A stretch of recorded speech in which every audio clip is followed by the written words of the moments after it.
Ladies and gentlemen, welcome back to ETN, the most European podcast in the world. Get those coffees going. I've had a bit of a scenario change over here on the stream today. We flipped it. We've done a flip. You probably can't tell, but we've flipped the studio around. We've got a lot more space in here now. We're on the ceiling now. I'm not sure if it's apparent from our view. Maybe I can just see on the live now, actually, and just see. No, it doesn't look different. Oh, it looks exactly the same. Yeah. Look at that. Great job, guys. That's the beauty of showbiz, you know? No one knows. If we didn't tell anyone, no one would know. No one would know. It's great. Just lost the mystique. Indeed. Anyway, today is Tuesday, 17th of March. The time is 11:01. And we have got some... It's more of an interesting news lineup for today. We've been a bit absent some fundraisers in the space. Oh, dude, we've had some. So last week was mental. Last week was a bit of a mad one. Last week, so Legora, obviously valued at 5.5 billion, raised 550 mil. Ami raised $1 billion seed. Was that just last week? Yeah. Wow. Lovable surpassed 400 mil in ARR, which we covered. Alan was valued at $5 billion. We were actually going to get Jan on from Index to talk about that. Yeah. Index had a nuts week as well. Revolut obviously got their banking license. EF became a unicorn. Bonkers. Congrats to them. And the UK Sovereign AI launched their fund. Yes. I like what they're doing on Twitter. Mil. You've seen what they're doing on Twitter? No. They're like posting like UK maxing founder stories with some nice graphics as well. Interesting. Adding like a nice flair to it. Interesting last behavior. week was a bit of a nuts one. This week, just to rattle off some of the news that we've got for today, and just bear with me a sec here, guys, because it is a little different than usual. Before I do that, I want to tell you about our friends over there at Framer.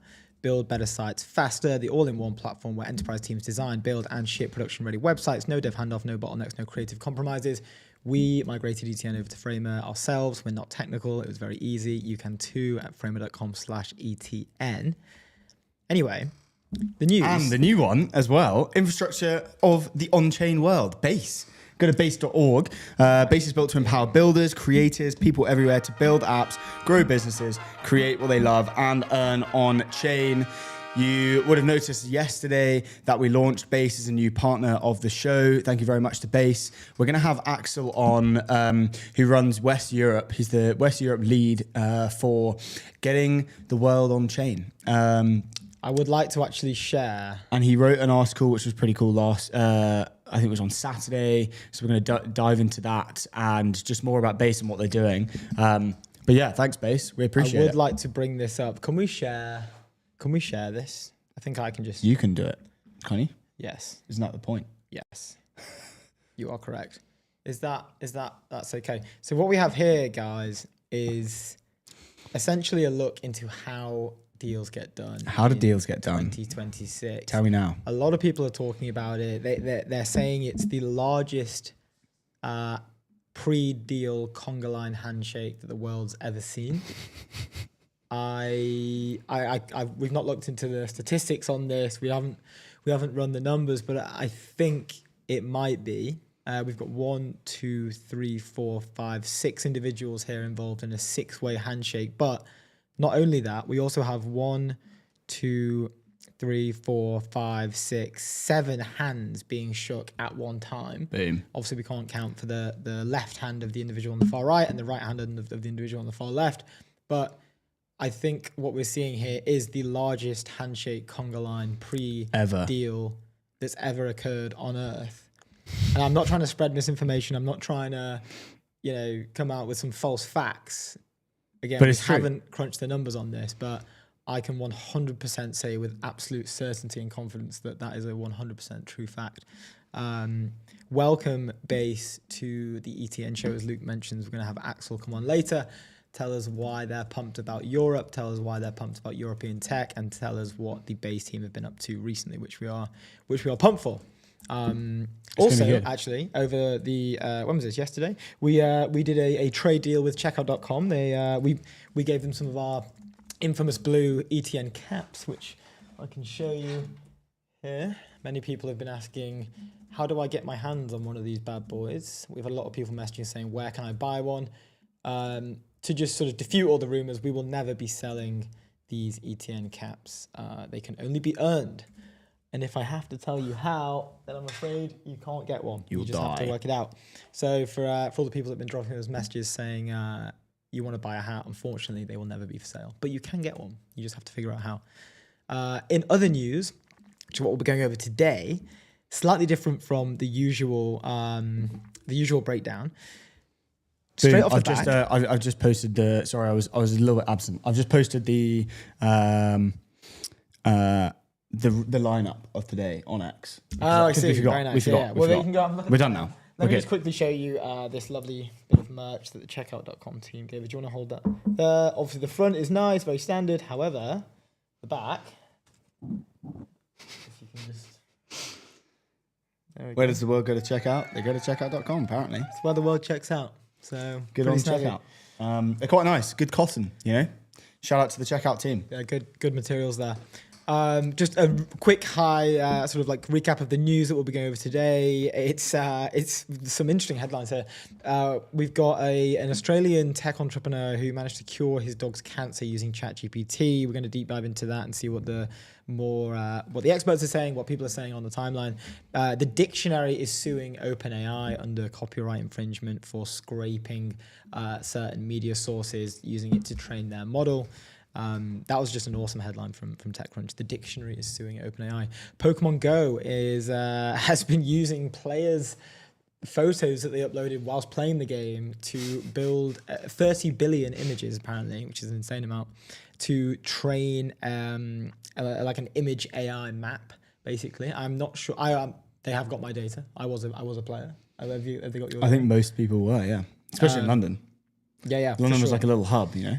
Yeah, well, loved you grew up in London, didn't you? So Yeah, you were yeah, using yeah. it in London. Oh, I bet you had some great Pokemon knocking Running around there. Green Park. Green Park was a bit of a spawn point. Was that for the- some absolute? Yeah, like, our gents. local parks were the. It was funny though because you'd go to these places. I remember I'd go with like a mate or something, and you would see someone else there, just like on their phone, just like walking around like this, and you'd know straight away. You'd be like, "Oh, that." Yeah. Oh, they're playing, They're and looking you'd to- see people run. Like you'd see like a little, not a crowd of people, but like people dotted around in the park. Yeah, and you see them all go like running one way. When like a thing They'd be like, oh, pops game up over, got to run, even if it hasn't popped up on your app yet. That was the, that was the meta. That was what you had to do. Trying to catch them all. I just want to quickly jump in and say, I guess it's breaking news. Today, we're announcing a strategic partnership with NVIDIA. This is Mistral AI to co-develop frontier OpenAI, open source AI models. Have a look at this. I will send you the article or like the Well, press is it release. just right now? Yeah. Literally Oh, just wow. now. So I've put it at the top of the doc. Go and have a little look. And we can share our screen and show you. But let me read it out. So Mistral partners with NVIDIA to accelerate open frontier models. This is basically what they've done. They've said, today we're proud to announce our participation as a founding member in the NVIDIA Nemotron Coalition, a groundbreaking global initiative uniting leading AI labs to advance open frontier level foundation models. As part of this strategic partnership, Mistral AI and NVIDIA plan to co-develop frontier open source AI models, combining Mistral's specialized model architecture and full stack AI platform on NVIDIA's compute resources, model development tools, and synthetic data generation pipelines. As a founding member of the NVIDIA Nemotron Coalition, great name, Mistral AI will will contribute its proprietary training techniques, multimodal capabilities, and enterprise-grade fine-tuning tools while leveraging NVIDIA's compute tools and technologies to scale training and optimization. This builds off prior scientific collaborations together with NVIDIA, including the development of Mistral's Nemo model. First of all, why don't they just do this? And like, why don't they just, how, the circular economy is a thing. Obviously, basically every fund manager is super, super worried about the kind of concentration of, NVIDIA getting into deals here, there, and everywhere and using them as customers, etc. Why is this not more of a thing? What does this mean? This is just a strategic partnership, but surely NVIDIA investing, into OpenAI is also a strategic partnership, but that like there's all these walls around it, right? Why are they just doing both? See what I mean? Yeah, well, I think there's a financial incentive for them to get, they are very bullish on OpenAI and want exposure to their upside. Here's the money. Have they invested in Mistral? I don't think so. So this is just kind of like second fiddle to having OpenAI invest in them. Well, I think NVIDIA needs to get exposures, basically. It probably will pay off well for them in the long term to have some sort of collaboration input with the largest European AI lab. I'm just noticing how nice their website is, by the way. Yeah. Super nice. Mistral is. Yeah, super I'm nice. not sure how much, if I just press this, how much of, look at that. How much of that can you see on the stream? I can have a look. That's beautiful. Look at all these lovely logos. There's ASML, HSBC, Stream haven't got there Cisco. Yet. Snowflake on there. I didn't know that. Oh my God. Yeah, you can. Look at that. Wow. Oh, you can hear it. Yeah, hear myself. Wow, that's really nice. I didn't Super know fun times. They had this in them. Anyway. This is so clean. Look how clean this is. Yeah. Well, Very I mean, nice. they are a $14 billion company. I assume they would have a good... Yeah, figure out how to do a website. Yeah, fair enough. Yeah. Anyway, should we jump into the news? Well, should we maybe go on the guests for today? Yeah, we can go on some guests. Just like maybe just a quick rundown of who we've got joining the show. Indeed. We've got an interesting one as well. We've got AI Danny back in the house. Let's go. AI Daniil. He's currently is, asleep probably at the moment. Yeah, I saw 3 He's hours definitely ago asleep. he posted on X that he something like sleep is for the week. It was Because he's in midnight. SF, so it's probably what, like 2 a.m. at the moment? What time is he? He's coming on at 1:45. Yeah, which is like 5:45. Yeah, 5:45 SF time. So he's going to get about 5 hours sleep and then wake up at 5:45 to come on the show. He will be coming on the show to help fundraise. So he'll be pitching live on the show. If there's any angels or venture teams on the stream right now, make sure you stick around for 1:45. That is when you can maybe get your hands on a chunk of equity at Sparkles, which is AI Daniil's company that he'll be raising for. Anyway, a few more guests that we have on the docket for today. We'll go through. Before I do that, let me tell you about Airwallex. Leave outdated business banking behind with Airwallex, the all-in-one financial platform built for the pace of modern business, multi-currency accounts, corporate cards, expense management, online payments, all-in-one platform. Go to airwallex.com. Just do it. Just go to Airwallex.com. Get over there. Who else do we have? We got Vlad Lupenko, co-founder at Impress. Vlad has built a dentistry empire, essentially. Vertically integrated. Dude, they're huge on LinkedIn. They are massive. They have like 130,000 followers on LinkedIn. Really? Yeah. Wow. I They're did not big. know that. They're massive. They vertically integrated this whole like dentistry supply chain type thing. They own the software. They own the factories. They own all the clinics. So it's just end to end owned by Impress. We're going to be chatting to Vlad about how they're doing some cool AI stuff on the side.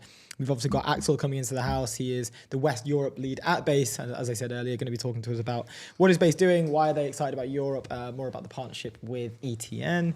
Can I add some stuff about Vlad and Impress? Yeah, please. Sifted, January 16th, 2026, came out with an article, Why Investors Poured $258 million into a Dental Startup, Impress. Little TLDR, so since launching in 2019, Barcelona-based Impress has provided orthodontic treatment to over 250,000 patients through its 110 in-person clinics and AI-enabled app. There we go. Dentistry is a relatively quiet corner of health tech. Europe is home to a growing number of startups getting their teeth into the industry. That's awful. Nice. Including one unicorn. Who's the author? We have to. Who wrote this article? Maya. Let's go, Maya, with the teeth. Maya Darren Paul Hornby. You love Congrats to Maya for excellent the pun. awful chat. Excellent Paris-based dental monitoring became the first dental software company in the world to reach $1 billion valuation in 2021. But so these guys they've raised $258 million by Unica Ventures, Care Capital. They acquired a German competitor called Dr. Smile. I know that name. Yeah, That sounds familiar. there you go. Lepenko, the words, he said, the words are standardized and digitized crop up a lot. Clinical operations, patient care, and follow-ups are all run through the same tech-enabled centralized system. And these guys do it differently. Mad. Yeah, he's going to break it down for us. It's going to be cool. So their AI-enabled app, instead of something that differentiates them is instead of going in to see your dentist for the checkup, you're sort of there for like 5 minutes, big waste of time. You go in there, it's like, yeah, everything looks good, like don't worry about it. And you end up spending like, I think it says this means patients on average pay £3,000 for treatment compared to £4,000 to £10,000 at traditional clinics. Yeah, so they do these like Invisalign type stuff, right? Like, but the AI side of things is they've built this app that you will essentially. It creates like a 3D map of your mouth that you take photos of and then send to your dentist. And they use the software internally to have a look at it and basically examine just quickly using AI. Is everything on track? If yes, you just reply like, hey, all good. No need to come in. Yeah. So you kind of, no need for that. Nice little efficiency gain there. Yeah, weekly patient photos are monitored remotely and any issues, such as gaps between aligners and teeth, are flagged for review. Only if necessary does the patient need to return to a clinic.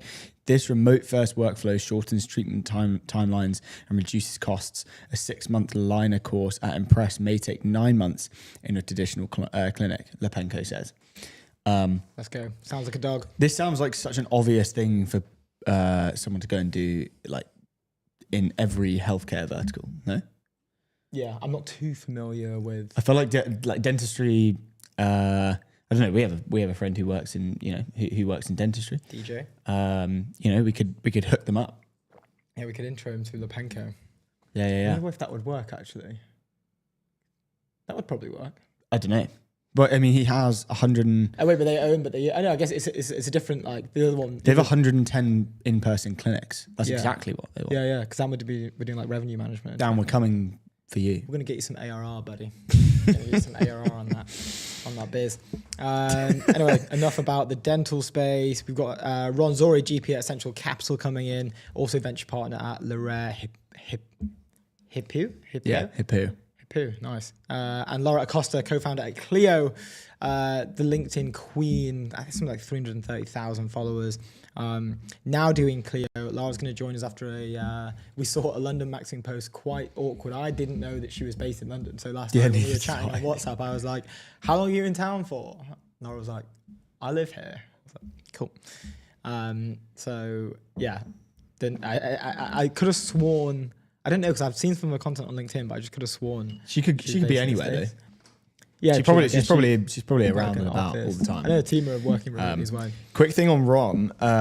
So I had a look into his background, and it's actually bonkers. This is like a bit of a breakdown or summary. He said before moving into VC full time, Ron had a zero to unicorn journeys. He was head of revenue at Notal, scaling it from zero to over $370 million in ARR. VP of Business and Corporate Development at Public.com, helping them grow from 1,000 to over 1 million users in under 18 months. He was the first ever scout at A16Z. And he has a mad angel portfolio as well. Voyantis, Open Web. He set up Essential Capital, which he's the GP of, and was the first venture partner at what's the Laura Hippo. Yeah, I can't pronounce that second one. HIPPEAU. Lura Hippo. That's a tough one. Lura Hippo. Yeah. Great. To get right. Anyway, and then then we have Laura Costa. Then we have the big man himself, AI Daniil, founder of Sparkles. They've just come out of YC. He is now raising for a startup, so he's going to pitch us live on the show. Live on the show. It's going to be good. Right, let's get into some news. First on the docket today is the dog getting its cancer cured by an Australian man. Yeah. This news hit the timeline. It went nuts. Obviously, you can tell from the title why this would go nuts. So essentially, an Australian tech entrepreneur, this is from Fortune, an Australian tech entrepreneur used AI to help create the first ever bespoke cancer vaccine for a dog to treat his beloved pet, Rosie. This was literally an individual just prompting GPT. Wow, look at all the ads. Unfortunately, this is. But they had insane. they had to go through a few trials first. In Look at this terms of big like he ad had to in go here. back. How much do you rate they charge to have that? That's literally like that's It's a insane. massive ad. That's the Heinz. biggest ad ever. I can't even like read my article here. In 2024, Sydney tech entrepreneur Paul Conningham found out his dog Rosie had cancer, but after attacking the diagnosis with chemotherapy and surgery, the tumours persisted and Rosie got sicker. Is that right? More sick? Sicker? Sicker, yeah, I guess. So he turned to AI and eventually developed a custom mRNA cancer vaccine with the help of Australian scientists. Most of Rosie's tumours have shrunk and the dog is back chasing rabbits. Just where she should be. You'd love to hear that. OpenAI's ChatGPT suggested immunotherapy and directed Cunningham to the University of New South Wales Ramasiotti Centre for Genomics, according to a report in The Australian. Just quickly, this was people are saying like a first use case of like, wow, this is actually an incredibly powerful technology. Obviously, everyone knows it already is, but a real life situation in which like an individual or a living creature has essentially been spared by using an LLM Open in this source case. AlphaFolding. Yeah, in this case, AlphaFold and GPT. I think the most nuts part about this story is, and there's speculation on whether like the cancer is fully cured. There's speculation around, is this actually that uncommon, or has it just been framed in a way that sort of people who aren't in the know are reacting to it in a way that's incredibly positive, which is understandable. Like we have done the same thing. However, I think the coolest part about this is the fact that experts who were investigating this couldn't help. Yeah. And this guy just, he has no background in this. But as in they were, in terms of regulation, they weren't able to help. They didn't have certain things. Certain things weren't, allowed to be like given to the dog and whatever. Vittori then Seb Krier like launched it basically and was like, "This is wild," and then tagged the Australian report or whatever the piece that came out on March 14th, the article. And then Vittori came out on X and said, "This is actually insane." And he kind of went through the whole thing. He said, be a tech guy in Australia, adopt cancer-riddled rescue dog, months to live. Pay $3,000 to sequence her tumor DNA, feed it to ChatGPT in AlphaFold, zero background in biology, identify mutated proteins, match them to drug targets, design a custom mRNA cancer vaccine from scratch. Genomics professor is gobsmacked that some puppy lover did this on his own. Need ethics approval to administer it. Red tape takes longer than designing the vaccine. 3 months is finally approved. He drives 10 hours to get Rosie her first injection, and then the tumor halves. Coat gets glossy again. Dog is alive and happy. Professor, quote, "If we can do this for a dog, why aren't we rolling this out to humans?" Just a quick usually huge. For the raises, manual round of applause. Big up to Rosie. Big up to Rosie, for Paul. Huge. Quote from Cunningham to the Australian: "I went to ChatGPT and came up with a plan on how to do this." So, anyone doubting the power here of just sitting in your room, going back and forth with an LLM, this guy's cured cancer. Yeah. And he had no background in it. He's also got the attention of... in quotation marks, has he cured it? I don't know. But this dog is getting less sick. He's got the attention of a bunch of the big dogs. Demis Hassabis quote tweeted Vittori. Oh yeah, nice. Didn't even realize that. Nice. That was awesome. I'm not going to repeat it. Demis Hassabis quote tweeted Vittori and said, "Cool use case of AlphaFold. This is just the beginning of digital biology!" Exclamation mark. If no one knows, Demis was sat in a meeting room once they had solved the protein sequencing problem after 50 years of trying to do it. Everyone was like, "Oh my God, the commercial use case for the commercials for this must be amazing." It would have been like $1 trillion, potentially worth trillions to kind of solve this and commercialize this. Instead, he open sourced AlphaFold. Obviously, he made the code, the models, predictions, basically accessible and free to everyone. And was like to his team, like, why would why would we ever commercialize this? And it's pretty nice to see, he probably saw that tweet and was like, wow, like that would feel so nice. Yeah, that'd be a fun thing to wake up to. That part of the thinking game is really interesting.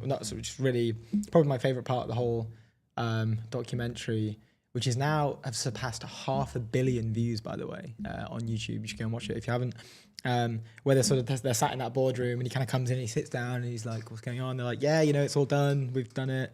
How are we going to roll this out? Like, do we target this bit? Do we do this bit? And he's like, well, what do you mean? Oh yeah, it's like, it's done. He's like, well, release it. Like, yeah, release all of it. Release all the protein folding. They're like, but what? This is like trillions of. And he's like, okay, he's like, meeting done. He just like gets up and walks out. So super gangster. Patrick Collison came out and said, according to the story, the dog's cancer has not been cured. So there's a bit of a weird one here. He said, absent all regulatory and manufacturing constraints, we could not just synthesize magic mRNA cancer cures. The technology is very promising, but it's not yet kind of panacea. But not yet any kind of panacea. Is that right? I don't know. The emergent system of regulators and manufacturers is indeed far too conservative and small scale. Experimental it is much harder than it should be.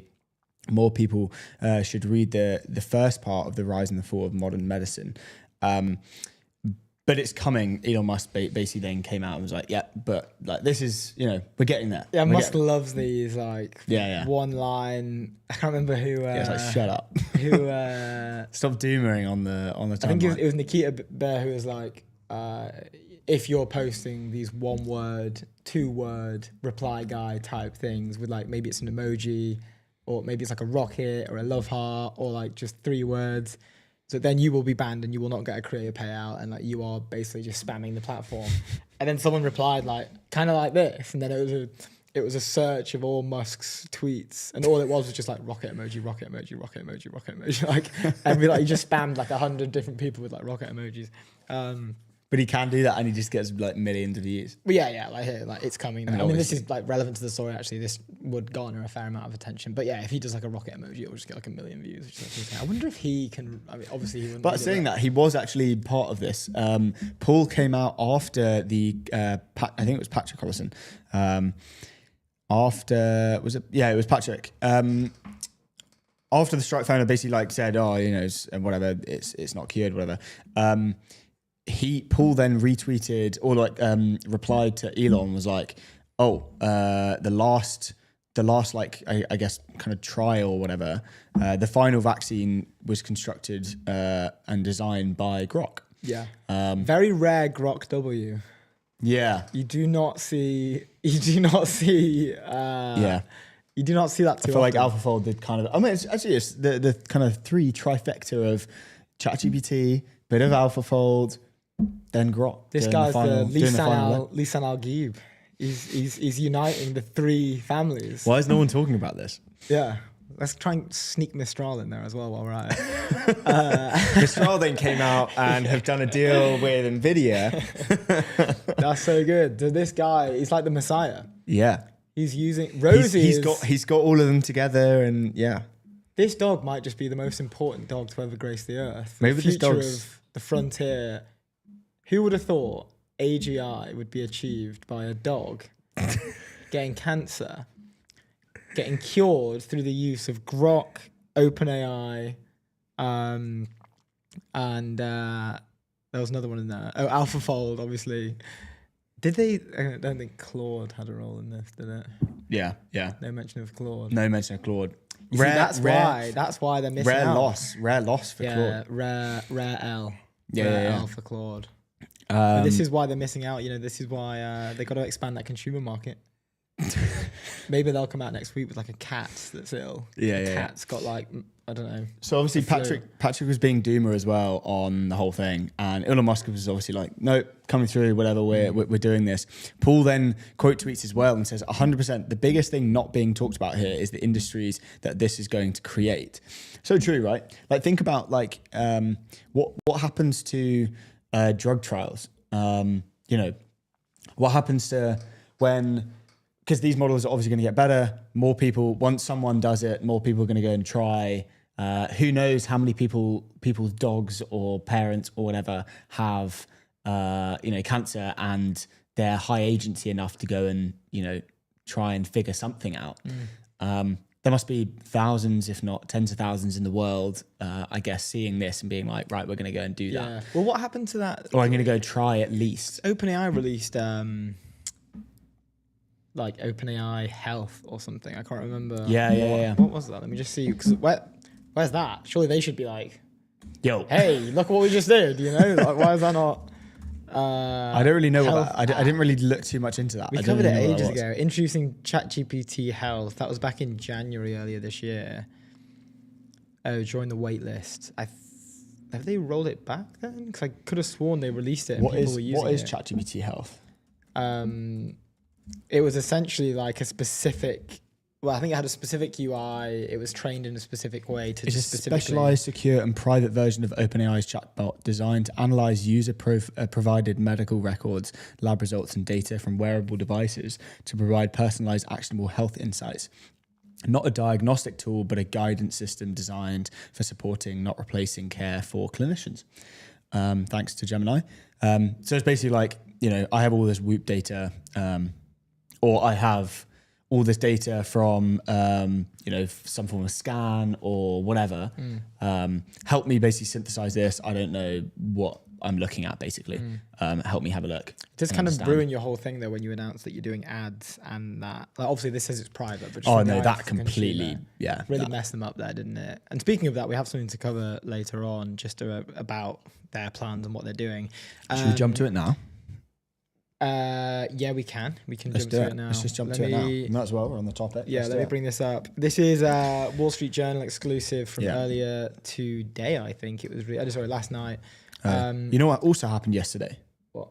Base, the infrastructure of the on-chain world. Base is Boom. built to empower builders, creators, and people everywhere to design apps, grow businesses, create what they love, and earn on-chain. Go to base.org. You might as well. They're our new partner. Boom. They should be yours too. Love to see it.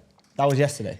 Here we have OpenAI to cut back on side projects in push to nail core business. A top leader urges staff not to be distracted by side quests as the company plans shift of resources to coding and enterprise businesses. Quickly, this is not that surprising if you've been following along over the past sort of month or two with the whole story. There was an obvious need after dominating the consumer market that revenue was not exactly like, revenue may have been perceived as a problem. They obviously had the huge fundraise where there was speculation, was that going to go through or not? It obviously did. This kind of settles those qualms a little bit, but basically gives them the resources that they need to go after the enterprise market that Anthropic just seems to be dominating, basically. But OpenAI's top executives are finalizing plans for a major strategy shift to refocus the company around coding and business users, recognizing that a do everything all at once strategy has put them on the defensive. And it's so true. It's just, obviously, in hindsight, it's like, oh, this is so obvious. Like, why would you not just do one thing really well and like slowly expand on that once you dominate it? But if we think about, okay, it even says here, last year, OpenAI announced an array of new products, including the video generator Sora. What the hell happened to that? However, that just reminded me of a very, very, very good tweet where someone was like, do you remember Sora? Like, what happened to that? Like, Sora's completely gone now, which is like an AI, video generation, like AI video generation tool. And then someone just reposted it with that, that meme of Mr. Incredible where it's like him smiling and then it goes like really dark and it's like a really dark thing. It's like, what happened to that? But it's a shame that it's just got so good that you aren't even noticing that it's AI anymore, essentially, which is scary, but I don't think true because they have the watermark. They also released a web browser called Atlas. I'm pretty sure that's like the 5th iteration / launch they've done for a web browser. It was previously Operator. That's what launched when we were at Convergence. Then they renamed it to like GPT Browser. And then following that, Atlas, a new hardware device. This was in collaboration with Johnny Ive. I think that whole thing ended up costing them around, I don't know what it was. Definitely over 3 billion, I think, maybe 6.5 billion or something. I think it was 6 billion. What happened to that? It just kind of vanished. There was. Well, I don't know. I mean, it's like I don't know. I think they're scrapping it. Do you reckon? But I mean, this is a headline about how they're scrapping side quests. I would definitely say that I saw a tweet of them basically like listing out all of the projects that ChatGPT, that OpenAI are doing. Yeah, well, here they are, like Atlas, Sora, new hardware device that was meant to be, the one with Johnny Ive, and they released like some prototype around it. commerce features across GPT, ads amongst the platform on the freemium model. And it says here, Altman has previously linked this approach to betting on a series of startups inside OpenAI, and the strategy helped burnish the company's reputation as the pioneer of AI era. Debatable, but it kind of was where the consumer census was at the time, and in a little way still is. Although we can't fault that thinking necessarily, maybe it's slightly different if you're in an AGI race, but it's reminiscent of what Gokul was telling us, in which like large enterprises should be siphoning off maybe 10% of disposable funds and using that 10% to place like very, very small bets internally. If the project works out, then then we go ahead and we double down and lead a Series A for that internal project, right? Yeah. You're treating it as an internal venture studio, placing small seed bets into your own company. But isn't that what that is? That's what he's saying, yeah. But it's like, okay, fair enough then. But also, like, is that that taking away from one focus? Well, Gokul's talking about like DoorDash or Coinbase, whereas like Sam Altman's building what could be the most valuable company in the whole world in the future, right? I think there are does that change the way that you build a company? I think maybe if it's like if the mission of AGI will, as everyone says, kind of like just completely radicalize the whole world, why would you like mess around with anything else? Why would you not just go all in on that one? But especially when you've got what is that one thing? That's what. Or just like making the models more powerful, making the models better, Like making the models better, fine. But like I guess if they're putting 100% into research, like they need to make money somehow. Yeah. But like, I think that's what's. They're not making like. Well, they obviously they're raised 100 billion, so like I think they're all right for now. Yeah. But like that, but that's why they have the struggle, right? Because like Google can just put all of the money from, and they have an infinite money machine. Yeah. From ads, right? Because that was where the now they have this money. I guess it's like less dramatic, and what's allowed them to now say, hey, we're now focused on all consolidating. Whatever you guys have been doing over here, that's now gone, and we're gonna actually start competing. But there hasn't been like a reorg or anything. I haven't seen anything about Sama firing people or whatever. I assume they just like redirected effort and work into. Yeah. I'd just be like, let's cancel this project. A few consolidated things. You guys now work on this. I just compared some of the numbers of Claude Code and Codex. Codex actually has 1.6 million weekly active users. Nowhere near where Gemini has. Good. So really, yeah. I've never used Codex.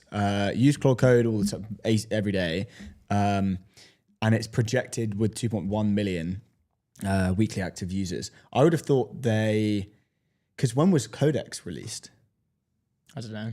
I want to say probably this year or end of last year. I want to say like late last year. Yeah, I'm not sure.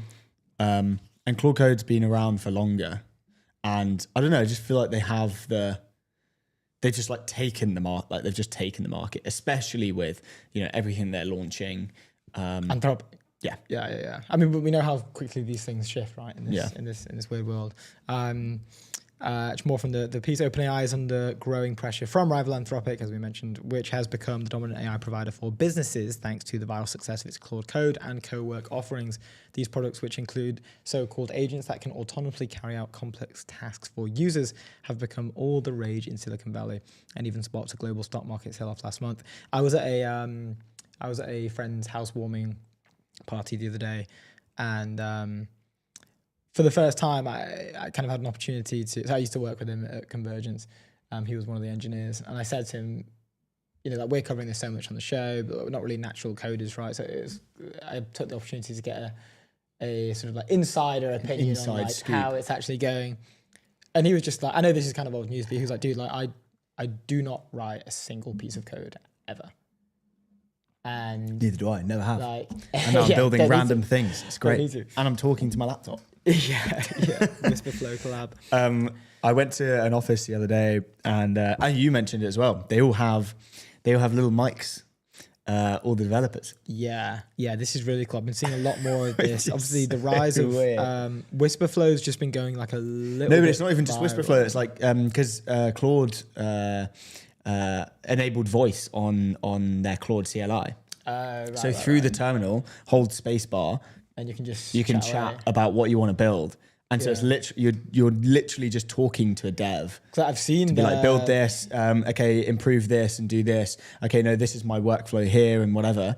It means that, like, for me, no idea how to code, right? But I do know how to put things in the right place and I kind of, I have a semi, 5% understanding of what software engineering does, right? I know how to build things in the right way, I guess. I can now just like naturally talk to a developer, who's in my laptop. But I can see this And like just building random things, like let me build this and this and this and this and this. But then surely, because I've seen like a lot of these posts on X, we're burning specifically tokens, dude. from SF based companies, where part of the workstation now includes this microphone that's just stood up right here, and it's like one of the almost like a tannoy mic that you get in a supermarket. Yeah, when it's like, oh, this kid's lost his mum or something. Like, can blah blah come to the desk? You know what we should have done? That's an incredible business. If you're in the game of making tannoy mics. Just rebrand all these like tech companies, all these. If you're in the business, hit us up. If you're ever, if you're in the business of making, these tannoy mics that just sit there, you could. I don't know. You could do a specialized service where you engrave them with the tech company's logo. Yeah, tech companies would absolutely like blast you this. That they have in supermarkets. This could be this could be a business idea. While you're searching for that, Airwallex, leave our data's business banking behind with Airwallex, the all-in-one financial platform built for the pace of modern business. Multi-currency accounts, corporate cards, expense management, online payments, all in one platform. Go to airwallex.com. What have you found out? So TOA, extremely common in the UK and global retail, known for heavy-duty grey or black desktop mics with the big press-to-talk bar. Mate, they must be printing cash. If anyone knows anyone at TOA, we would like to talk to them. Paging microphones is what that's it's called. the one. How much are they? Can you send me that link? Let's get it up on stream. That's exactly the thing that we're after. Here you go. I'm trying to find out how much they are. Here we go. Yeah. Accept all the cookies. I want more of this. We should go on like open web to see how much traffic they've been getting. So these are the things. The gooseneck microphone with chime. That's what I want. That's what I need set up in my house. I've just got Whisper Flow. I'm really enjoying it. I need a gooseneck mic because I'm constantly like leaning forward a bit, And you've even noticed that I've had to apologize sometimes for the way that my Whisper Flow things come out a bit because it's always a bit janky. But you have to train. That's the whole thing. You have to train. You have to train it. Well, I'm on the free platform anyway, so I'm about to I'm not even. I might churn, to be honest. I think I might churn. Everyone else saying like Whisper Flow's changed the way that I work. Like it doesn't work. You're churning after a day. Yeah, but can I be honest? Like, if I have my earphones in my headphones, I'm walking around using it on my phone, and I'm just like I'm pressing the thing. I've got my headphones in, so I'm like, I'm replying to an email. I'll have a look at it after, and it'll just be complete garbage. Like, oh really? It's almost like someone else is talking to my phone, and I'm not even part of the conversation. And I look at it, it won't make any sense. And that's not too great. I also put the settings on informal, and now it's just like not capitalizing anything that I'm writing, which is an obvious easy fix. But if anyone knows where we can get our hands on like a bulk. They don't have a price here. I don't get it. EC3. How do you buy these things? Or are they just like showing you what they do? Well, there's a brochure. You on the brochure? Yeah, I'm on the brochure. Oh, interesting. Let's just get us. I'm trying to figure out how you buy these things. So this is perfect. You see this on and off button here. You could probably have this like tied next to. I tell you what the next business case for this is here we go, £90 excluding VAT. Oh, bargain. Yeah, absolute bargain. Get 100 then. A tech company is going to be buying, at least a few hundred of those. Tell you what, at least. Hey guys, you come into the office at 8 a.m. on a Monday. Everyone's like, I'm just going to be typing away to my Claude CLI. Nope. Here's a box of Goose mics. Yeah. Everyone pick one up. Stand in line, pick one up, plug it in, and go to town. And then you can just hear the buzz of the software engineer's, little room. It's like a new sales floor. Yeah. The new sales CTO floor comes is in. I want to hear this gooseneck place. microphone. Yeah. CTO's, I want to hear this place booming today. I want to be burning some all the engineers. all the engineers getting ready to code. But I'm just thought of a great startup idea, not startup idea, a marketing push. We should be pitching instead of Granola should do an event AI and hand grenade. these out. They should Granola brand them and do it as like a marketing push, like introducing the new Granola gooseneck mic. Granola, we're just yours giving you for free free. ideas here. Come on. You were getting That's a slack great on it. growth plan. You guys were getting slack on X this week as well. They were People were taking saying a they're bit of a churning hit, because yeah. you've removed the you've like closed it. It's no longer open anymore. They've closed it up. They've closed it Really up. People are unfortunate. churning away. Let's get them back. Let's get the goose mics up. Yeah, Get the we can goose see mics that on the desk, happening. and your ARR will be through the roof. You'd love to see It'd it. be like lovables. Yeah, Anyway, what a tangent. bring back the goose mics. This is a headline from TechCrunch this morning. We can stay on the OpenAI trajectory. Before we do that, I want to tell you about Polymarket, the world's largest prediction market. Stay informed and profit from your knowledge. Go to polymarket.com. Now we can talk about the dictionary is suing OpenAI. No. The headline is The Dictionary Sues OpenAI. Great copy from whoever did this over at Isn't TechCrunch. the dictionary, isn't the D meant to be Capitalized. capitalized because it's a name? Is it the name or Is that just Is it a noun? Is it a noun? Any ideas? I don't know. Can Producer maybe just Orla has Google no it? ideas. No idea. Can you Google it? I've got the article up here. I'm sharing it. Can you Google it? Encyclopedia Britannica and Merriam-Webster have filed a lawsuit against OpenAI, alleging in its complaint that the AI giant has committed massive copyright infringement. Am I saying that? Britannica? I feel like I'm not. Britannica. Yikes. Yikes. Britannica. Congrats to Ronan on the spelling. Yeah, that's like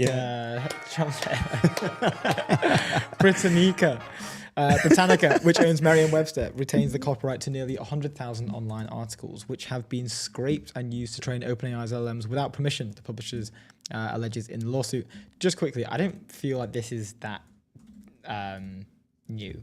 No, this should be happening 24/7. Isn't everyone just doing this all the time to train their models? I'm pretty sure. What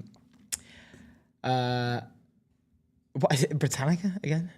It's just telling me Sure, Britannica, again. yeah. Britannica. Britannica also accuses OpenAI of violating copyright Britannica. laws. Britannica. Oh man. Britannica also accuses OpenAI of violating copyright laws when it generates outputs that contain full or partial verbatim reproductions of its content, and when the AI lab uses its articles in ChatGPT's RAG. Oh, nice. Brackets, retrieval augmented Yeah, why does generation. TechCrunch do this? Workflow. You're literally a tech publication. Yeah, you would've thought- people know what ChatGPT's RAG is. Well, I like. I mean, we're not the, even technical, but that's not hard. Peter Dasley is behind this one, and like some great copy on the title.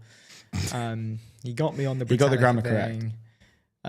Here's a direct quote from the thing. ChatGPT starves web publishers like Britannica of revenue by generating responses to users' queries that substitute and directly compete with the content from publishers like Britannica. The lawsuit reads. This to me reads as like horse and carriage manufacturer sues car manufacturer. Yeah. It's like you're taking away all the people buying the horses. Like you're using the same roads as my business, and it's just like get with the times. This is either adapt or die. You want everyone to be checking things in dictionaries? No Hell one no. will do that. Not done that since school, I think. And even then, it was for a language. Yeah. It was like a Spanish dictionary or a French dictionary. It wasn't like I don't think I've ever actually got out the dictionary. Yeah, you have. I don't think so. So I wasn't. When did the iPhone come out? 2007. Not sure if did I get an iPhone when it came out. I'm not sure, but I don't think I've ever been like. I don't think I've actually gone to the dictionary to check. I've always just used Google. Yeah. Meaning. Yeah. Word meaning. It's interesting Best way when you to think do about that. But anyway, no, I mean, that's a good take. I think you're exactly right. It's like, guys, this is literally the point of evolution of the product, of the way that humans interact with the internet, the world, and everything else. Like, Survival of the fittest. Go and figure out how to get some SEO into ChatGPT, and you're all good. This is Britannica also. They got Perplexity in the crosshairs as well. Similar Britannica lawsuit. Sorry, not Britannica. Similar to the Britannica lawsuit against Perplexity is still pending. There is a strong legal precedent that establishes whether using copyrighted content to train an LLM is copyright infringement.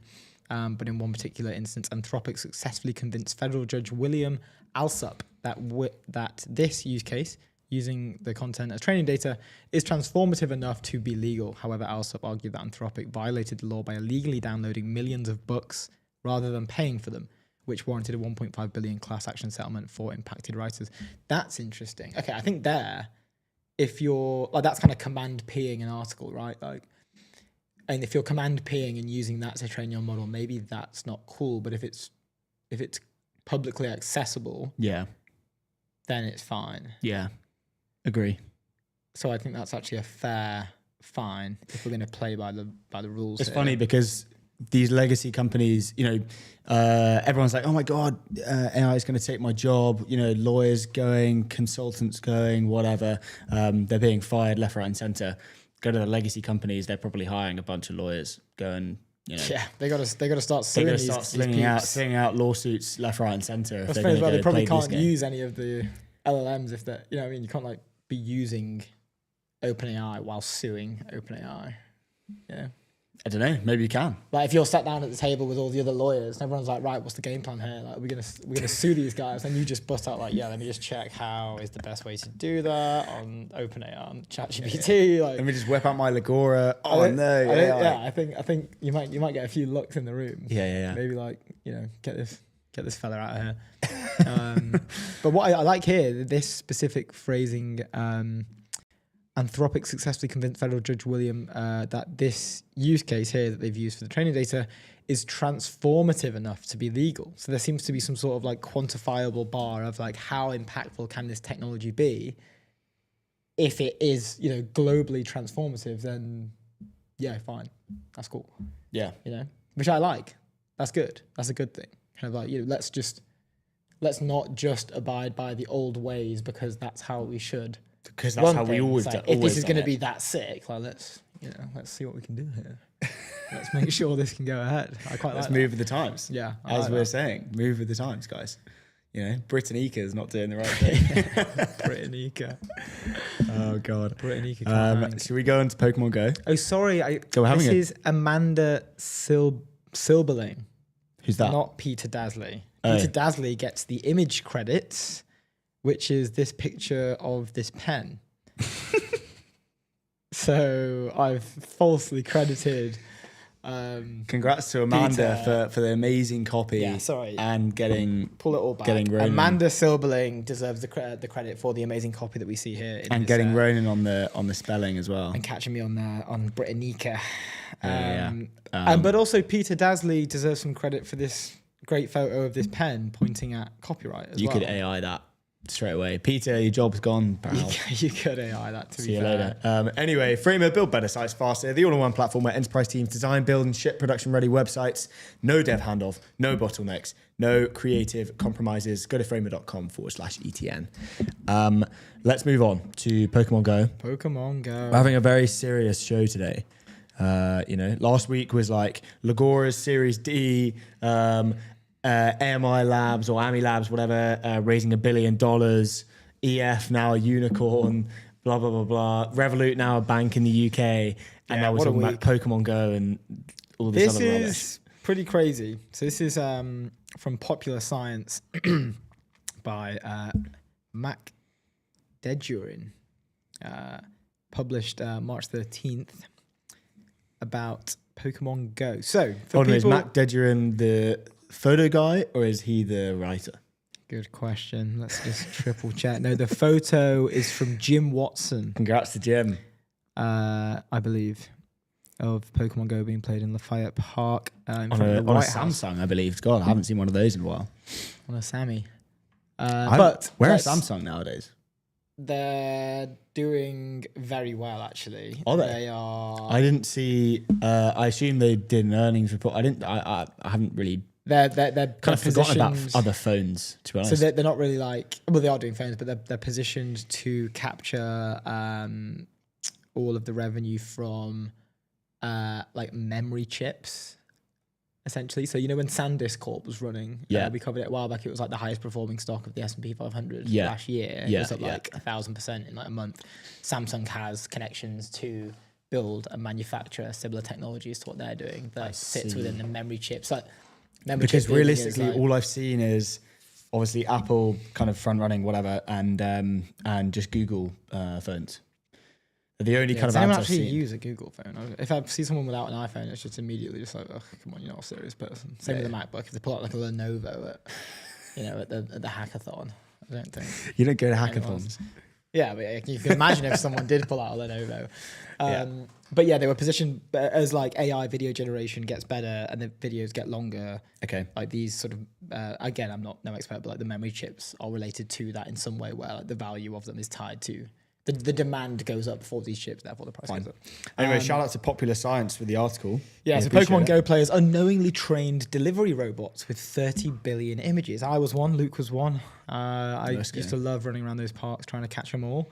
The massive crowdsourcing effort could use real world to help robots deliver pizza. The first time I've seen that headline, actually, I thought it was training an AI world. I guess the AI world will be used to help robots deliver said pizza. But I wasn't aware that I was opting in to give up my data to these pizza robots at the time. I was just trying to catch some Pokemon in the park. But nearly a decade ago, Pokemon Go turned the real world into a digital scavenger hunt with virtual creatures hiding in plain sight. The early augmented reality smartphone app promoted hundreds of millions of players to wander into parks, parking lots, and even dimly lit alleyways, peering through their phone cameras in search of Pikachus and Charizards that the app superimposed onto their surroundings. It was a major hit, but 10 years on from the app's peak, it turns out that digital creature catching may now help that piping hot pizza you ordered find you. Loving this. Popular Science, guys. Mac. Go to popularscience.com. Awesome. No, Awesome work. popsci.com. Flows. Oh, what is it? Popsci. Oh, nice. Yeah, they couldn't get the full domain. This week, so this is it. Niantic Spatial, part of the team behind Pokemon Go, announced a partnership with Coco Robotics. I wonder how much all this training data is like worth. A company that makes short distance delivery robots for food and groceries. Soon those robots couriers will scoot around sidewalks using Niantic's visual positioning systems, a navigation tool that can reportedly pinpoint location down to a few centimeters just by looking at a nearby building and landmarks. Niantic trained that VPS model on more than 30 billion images captured by Pokemon Go users, and it claims it will help robots operate in areas where GPS falls short. There must be, like, you can imagine how.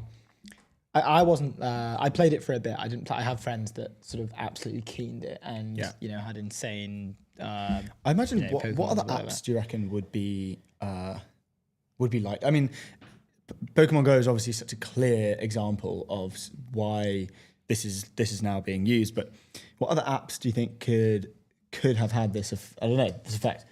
Do you know what I mean? Like, what other data can you kind of extrapolate from an app that's just been like, I don't know. I'm thinking of like Candy Crush or something, but kind of pointless. What do they use Candy Crush for? I don't know. I'm just like thinking like what other apps could. This is obviously just like a very Pokemon unique. Go is Pokemon Go is obviously a very unique product. Like the images, even like forget the images. I imagine that was like they've got like GPS connected to that. They can pinpoint exactly where you are on the street with like Google Maps or something. Like you've got the sort of the POV from that location with specific coordinates. Yeah. Times 30 billion in every single major city in the world. Yeah. Like that, I don't think there is another example of that from an app on your phone anyway. Yeah, fine. That wouldn't break many laws. I mean, also like I think it was the fact that it was so niche in terms of like what data you're getting out of it, but also so popular, and therefore that niche data in terms of what what vertical it's operating in, but then also how many people were using the app. Yeah, well, I think it was one of the first successful rollouts of VR, and it was actually years prior to it was Musk's, super early. Musk's sort of whole, well, he renamed Facebook Meta, his whole push for the metaverse. Yeah. Super early. Anyway, we can come back to the Pokemon Go news after, but I believe we have our first guest coming into the studio. I think we have Vlad coming in. Vlad, can you hear us? Awesome. Hey, How's Vlad, it going? How are we? Doing very well. Thank you very much. Thanks for joining us.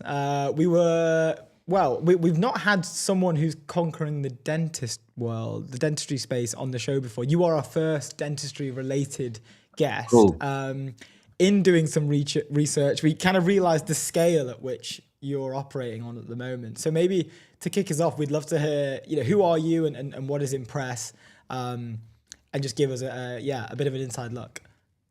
Sure. So my name is Vlad. I'm based in Barcelona. So you probably see the sunny background. Wow. I'm a serial entrepreneur, studied finance and building businesses in consumer internet.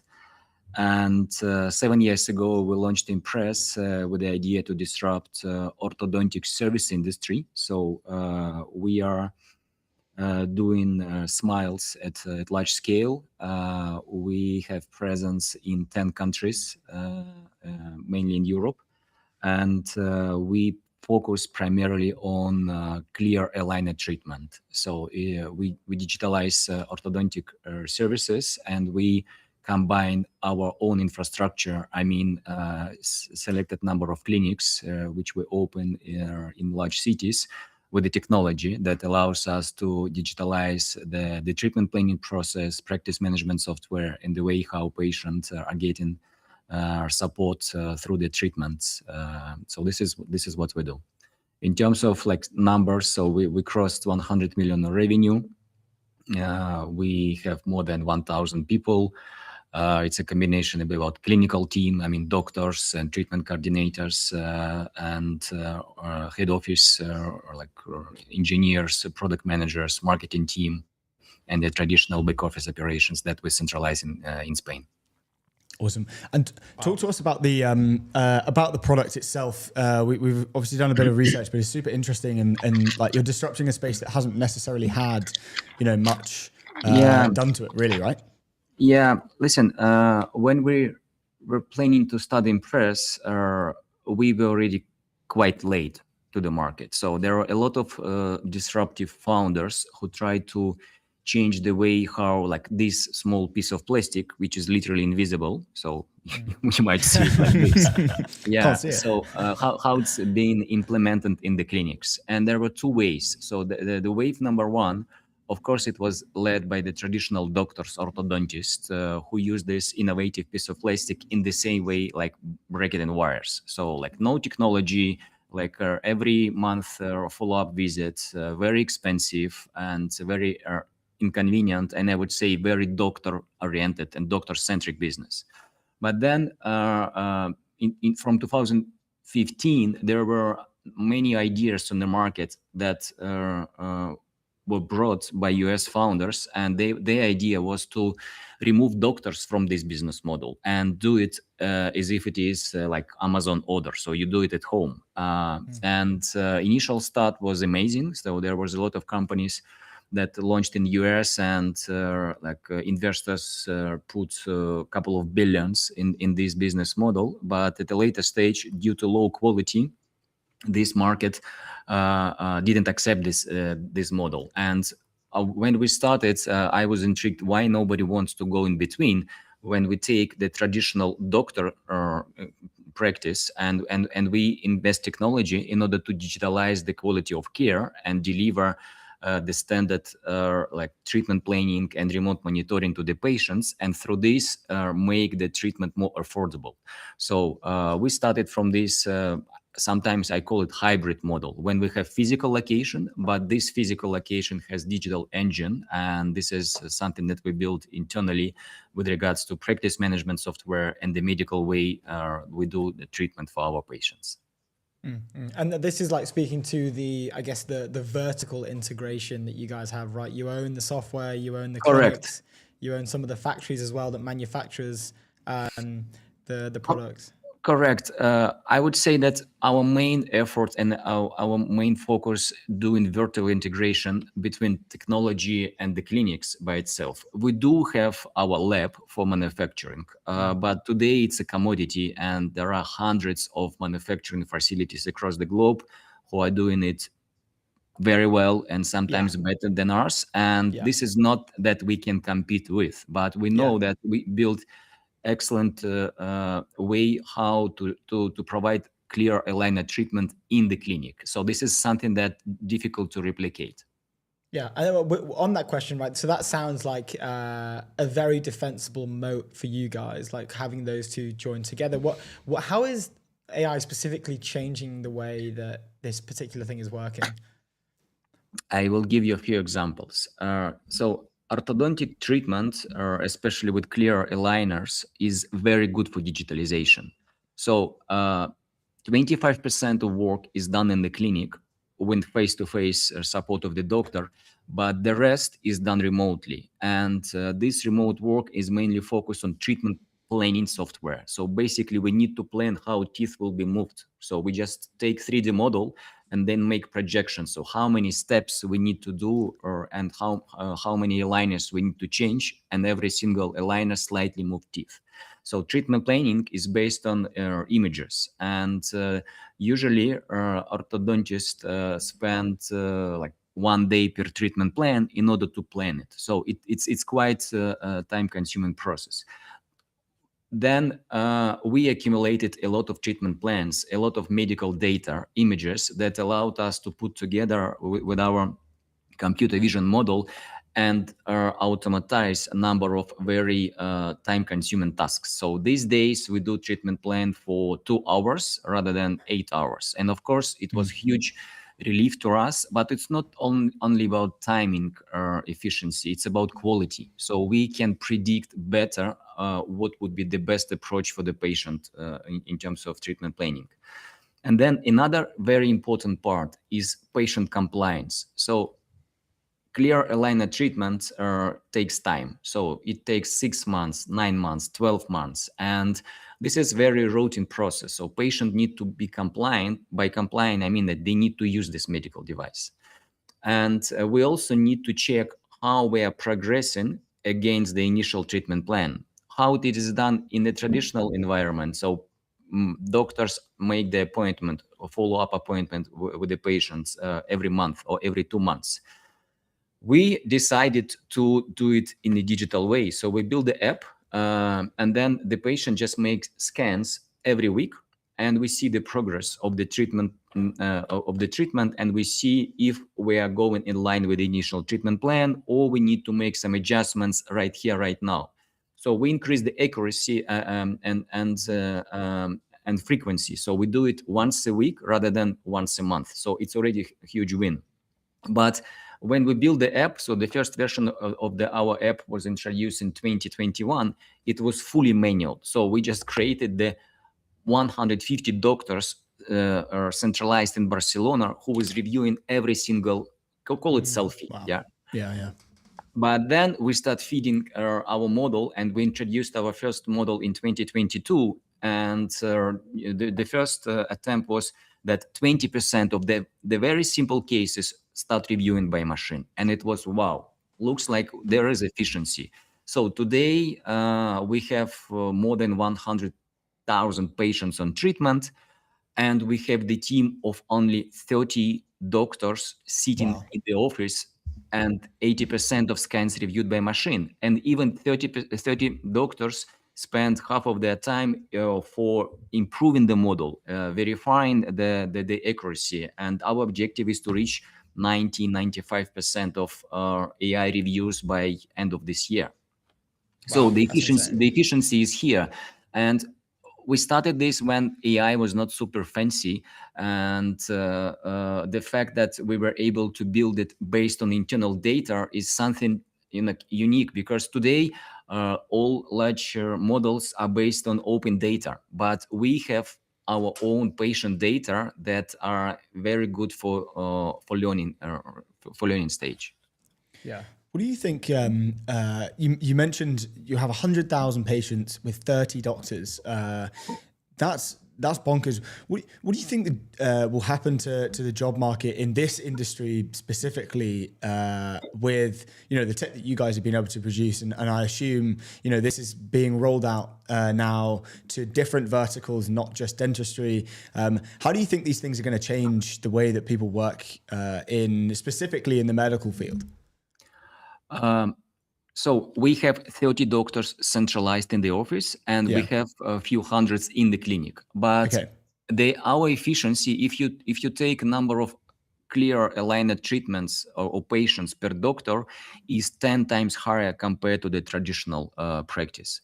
Yeah. The reason for this, we are better in treatment planning. We have less follow-up appointments, and we have a lot of our support centralized.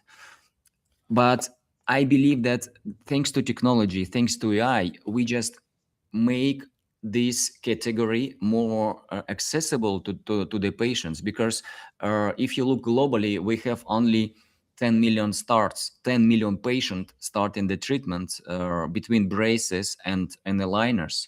But the general need is about like 500 million starts. So people cannot do it because it's very expensive. There are not so many doctors who could do it. So orthodontist by itself, so it's very unique specialization. And there are not so many doctors who could literally absorb this volume. So I believe thanks to technology, thanks to digitalization, doctors can start treating more patients, and I hope they will share their margin with the better prices for the patients. So I'm very, very optimistic about this. Yeah. On a slightly different tangent, I saw Alyssa Liu is a client of yours. I saw maybe something on LinkedIn that the Olympic figure skater was connected to. What's the story there? That's so funny. She's our patient based in San Francisco. So we have limited operations in the US. So we didn't have any collaboration with her. So she came just to treat her smile. So we made it. So when she won, we were super excited that she came to us. And she's not influencer, she's not ambassador, she's just a regular patient, and it gives us confidence that we are doing something good. So particularly in Europe, we have number of football players, tennis players, like pilots that really like that we don't fix them to the 12 appointments a year that you have to go, let's say, precisely in Paris clinic 12 a.m. Otherwise, you will screw up your treatment. So we are always in the app. We have support 24/7, and this is something that many patients appreciate. Yeah. I can imagine. You must have such an insane, celebrity lineup of clients, right? And it's because the only time I've realized that this software exists, I used to have an Oral-B toothbrush that mapped out my mouth. Like I had it connected to my app, and it would make a 3D map of my mouth. And I guess that maybe there's similar. Because I was surprised at how accurate it was. I didn't think it would be able to. Exactly. But it worked really well. Exactly. And now we are working on the release the new feature in the app. So apart from following up the orthodontic treatments, based on the image, we can identify state of cavity, inflammation. So the most common oral health diseases will be in your phone. So you don't need to wait when it starts create you discomfort or make hurt. You can do preventive oral health treatment, and it's going to be free of charge. So it's just the machine working on the images. That's awesome. That's so cool. Can I ask just quickly? I know we've got 1 minute left, but if I would I get my phone here and then I just sort of open my mouth and then I'd not exactly. So you need to connect special device and in order to open your mouth wide. Otherwise, we'll not see everything that we need. But it's just a matter of piece of plastic. We call it cheek retractor. You open and you can do it. Right now, we are working also on the more physical device that would connect to your phone, like a small tube. You could just cool. Because I remember with the not to go back to it, but the toothbrush, it required some sort of contact to the back. It was the tip of the toothbrush that would map out my mouth, so it would have the reach of like, all the way back at the molars and then like, Yeah. the other parts of your face. So this is it's one of the more interesting conversations we've had. As I say, we've not had someone from the dentist space on. We are at time, but where can we send people? Where can we, direct people to? Like, what are you looking forward to that's coming up that maybe we can? It depends on the market. So if we're talking about UK, we have 11 clinics. So our philosophy, just one clinic per city, and thanks to efficiency, we can do it fast. In London, we have 2 because London is a huge market. So we have Spitalfield and we have Liverpool Street. But just go to the website, look for location, make the booking, and hopefully enjoy the experience. Awesome stuff. Vlad, Love it. thank you so much for joining us, and we'll let you get back to that sunny weather over there. Thank you, guys. Thank you. Thank you for Great to having meet me. you. Bye-bye. See you Have later. a good one, man. Bye bye. Dude, that's so interesting. That's nuts. I mean, What I a cool remember guest. when this toothbrush was it was like £280. Not to go back to the or something, toothbrush, but yeah, sorry, I kept getting on about the toothbrush, but to go back to the toothbrush again, it was like 280 quid, but it mapped out your mouth. and you had it on the app. Why? So you can see like what are you covering all the areas? Are you like Oh, I see. Are you spending Okay, enough fine. time? Blah blah blah. Bit of insurance, Yeah. But when I moved house, I lost it. So now I've just got You lose a toothbrush. like a bamboo. Anyway, bamboo one. Base, the infrastructure of the on-chain world. Base is built to empower builders, creators, and people everywhere to build apps, grow businesses, create what they love, and earn on-chain. Go to base.org. We're about to have Axel Mitbauer on the show to talk about Base and talk about everything that they're doing over there. He should be joining like now or soonish. Yeah, he'll be coming in. Now. Is it right now? Yeah, he's, it's fine. We can go over time. We don't have a guest afterwards. We've got a bit of time. But while we wait for him, let's go through some of the timeline bits. Yeah. I'm just gonna drop something in the base chat. Yeah. Let's drop some stuff. There we go. And then There we go. Nice, also- good stuff. Okay, so let's start first talk about this lovable news, because this is a little bit weird. Basically, over the weekend, Harry Stebbings went a little bit viral.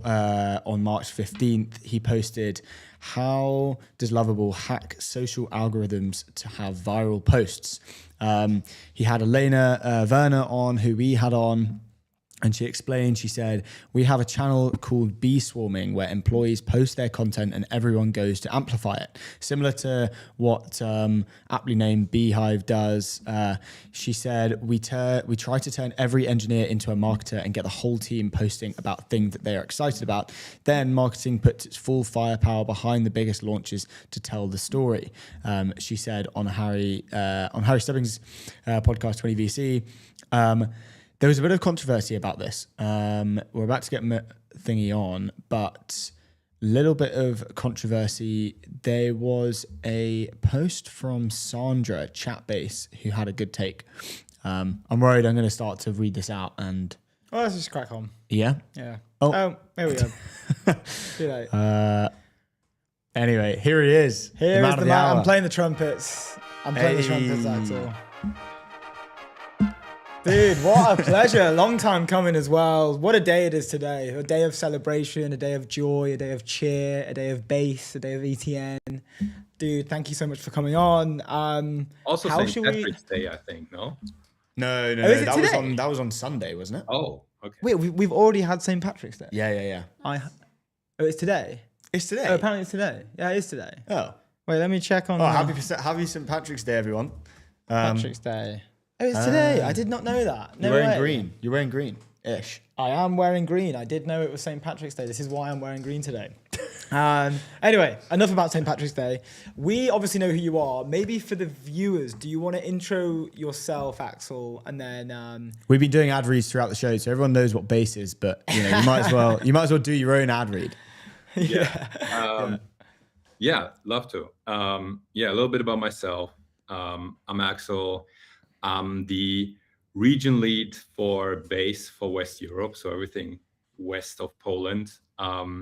And what is Base? Base is the L2 from Coinbase, based on Ethereum. And what we're working on is we want to onboard the next billion of users on chain and the next million of builders. So if there's builders or users watching this, please reach out. A little bit about myself, been in tech for roughly 6 years, had many different hats on. Initially, after business school undergrad, I realized I didn't know a lot and I wanted to sell that lack of knowledge, became a consultant briefly. But it was an interesting time because there was in Switzerland around 2018, you had this first ICO wave. So you had many of the crypto companies being formed then and being settled in Switzerland. Afterwards, worked in VC for a long time, worked mainly for journalist funds, but always had a close eye on crypto. So invested in many crypto startups through that time. So some of the funds I worked for is Balderton. You had James many times on the show. Yeah, dude, it's so cool. I can't believe you used to work for Bolton. It's so awesome. Yeah, I used to work for James actually. So No way. and yeah, so worked for Balderton, interned for Project A, worked for NEA, which is an old school Silicon Valley fund, and always was really fascinated by crypto. And so eventually ended up becoming an operator, worked for some other chains, but always was most drawn to Base as a user. So it felt very organic to eventually end up working here. Been doing it now for 6 months and it's been an absolute blast. And we're so excited to support the European ecosystem and you guys. So really happy to be on the show. Awesome. We love it. Talk to us about the updates from Base, everything you can mention, what's been going on this year. You guys are, you're shipping. There's lots of stuff. And talk to us about the cool projects being built on Base as well. Every time I meet you for like a coffee or something, you're like, oh, have you seen this project? Have you seen this? Have you seen this? So many people are building on Base. It's pretty wild. Yeah, I mean, it's actually very hard to, stay in sync with everything that's happening within Coinbase. Like the amount of innovation is so high that sometimes I read about it in the news and it's like, oh, I didn't know we actually also did that. So we had a big push at the end of last year, both for Coinbase and for Base. I think for Coinbase, Coinbase vision is to become the everything app. So you can do any sort of financial transaction on Coinbase. You can own any sort of asset on Coinbase, and Base is the blockchain that powers many of those functions. So an example for that is that if you're in the US, depending on the state, but essentially any token and any asset that is hosted on the Base chain is immediately tradable on the Coinbase app as well. And if you're a little bit in crypto, you know that actually listing your token on centralized exchanges is quite painful and can be super expensive.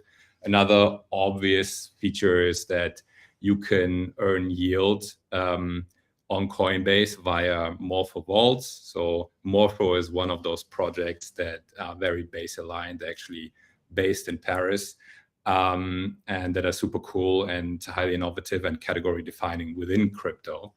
So that's that. And in terms of what projects are happening on Base, there's once again so many projects that I can barely track what's happening within my region. To give you maybe a little bit of an anecdote, we're just running our third version of Base Batches, which is kind of like our internal accelerator. And we had well over 1,000 applications. Applications are up like I think 40% year over year. And so just kind of tracking on all sorts of builders is actually the main challenge that you have working on Base. And yeah, one of the main avenues of innovation right now, of course, is like the agentic economy, agentic payments, and we're working on supporting builders as good as possible and also providing the infrastructure for that. Mm-hmm. Yeah, I wanted to touch on like agentic wallets and stuff like that. I just realized you have your Base watch on. Can you show the Base watch? Yeah. no, go on, like go closer, go closer. Look how sick that is. It has the Base logo on it. How do we get some of that? We need to get some of these Base watches. Let's get it. Yeah, we need a Base. I need to take this rubbish off. I need a Base watch.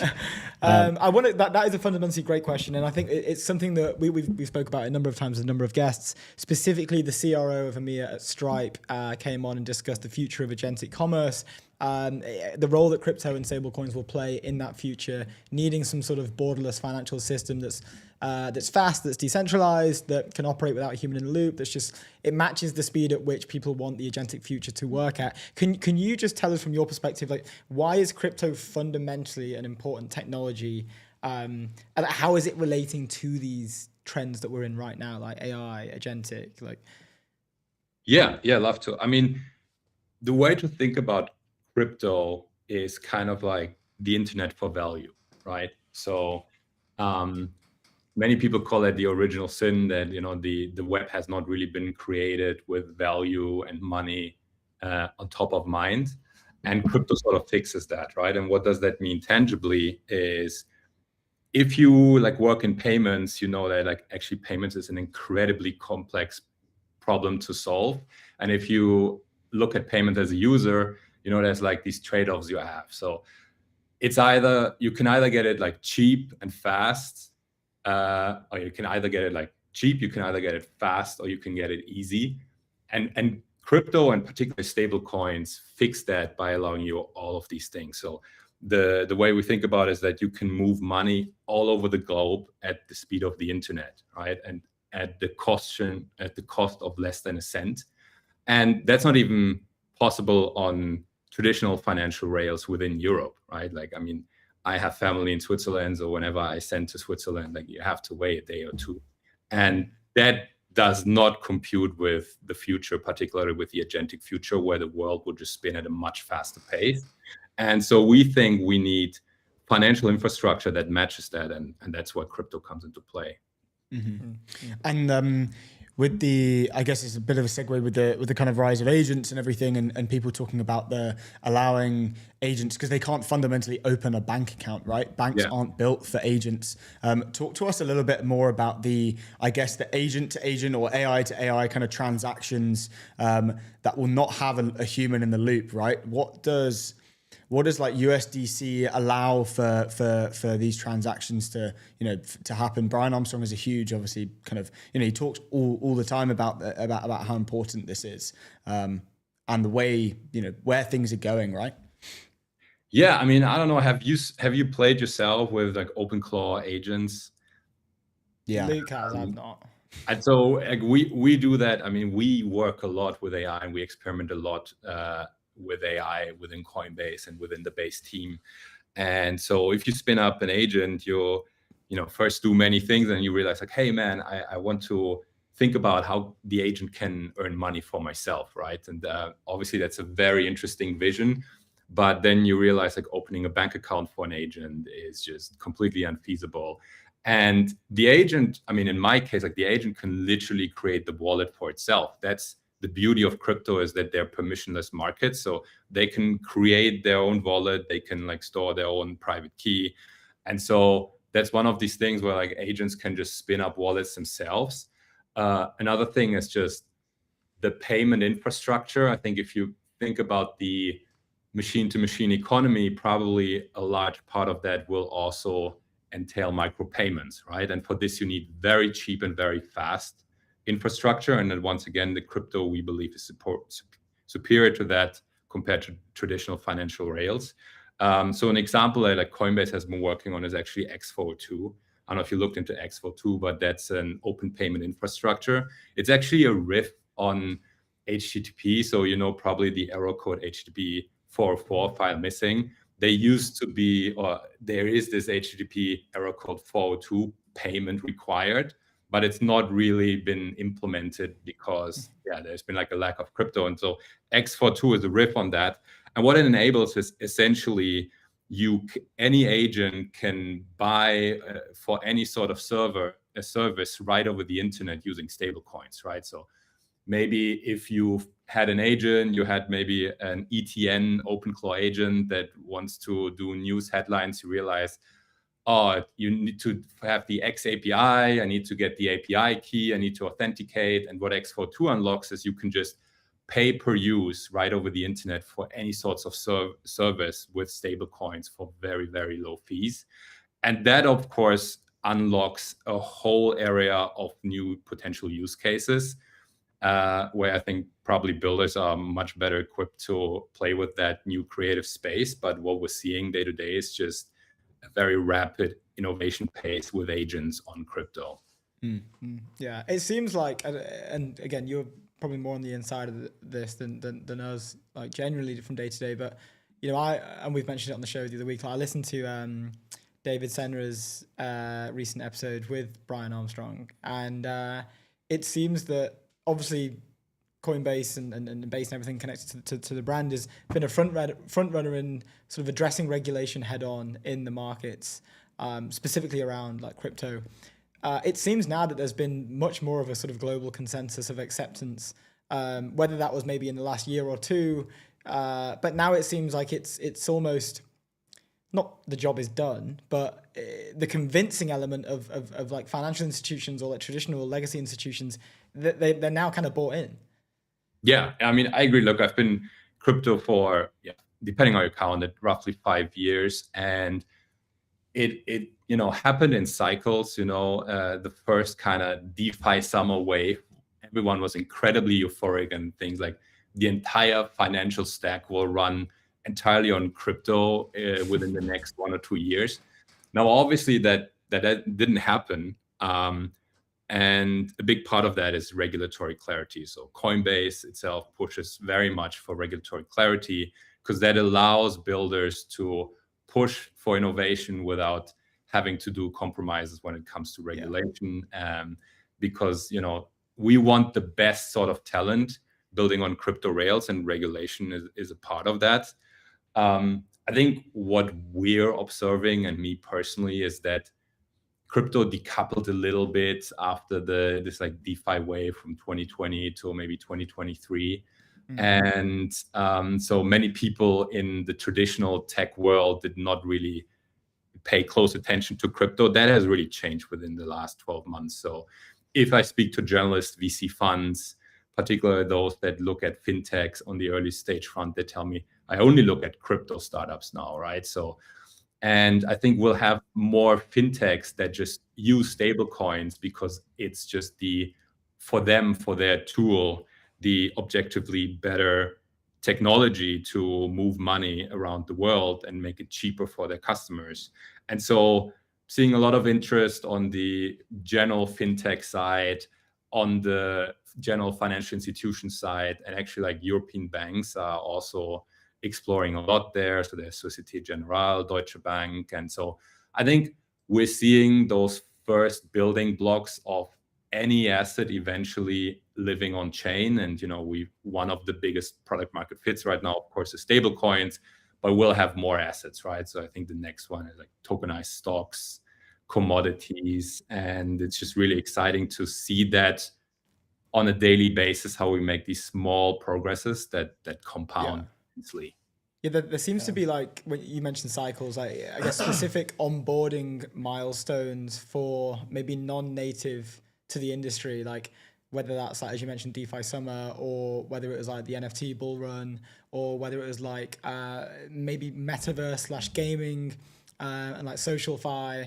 But now it seems like in my mind, like the agentic commerce area, it could potentially signify like another onboarding cycle, or like stablecoin payments, I guess, like as well. Yeah. Like using USDC instead of like MasterCard or whatever. Yeah, it would be like another large scale onboarding cycle, right? For I guess people who aren't specifically native to crypto to step into that world. It already is, actually, right? I mean, if you look at stablecoin volumes, I think it is something like 12.5 trillion per year. There's like 400 million people using stable coins, and it also depends a little bit where you look at the world. For many people all over the world, using stable coins is the primary, and for many also the only financial infrastructure that they use. And I mean, I'm also seeing more and more fintechs really leaning into stable coins as well.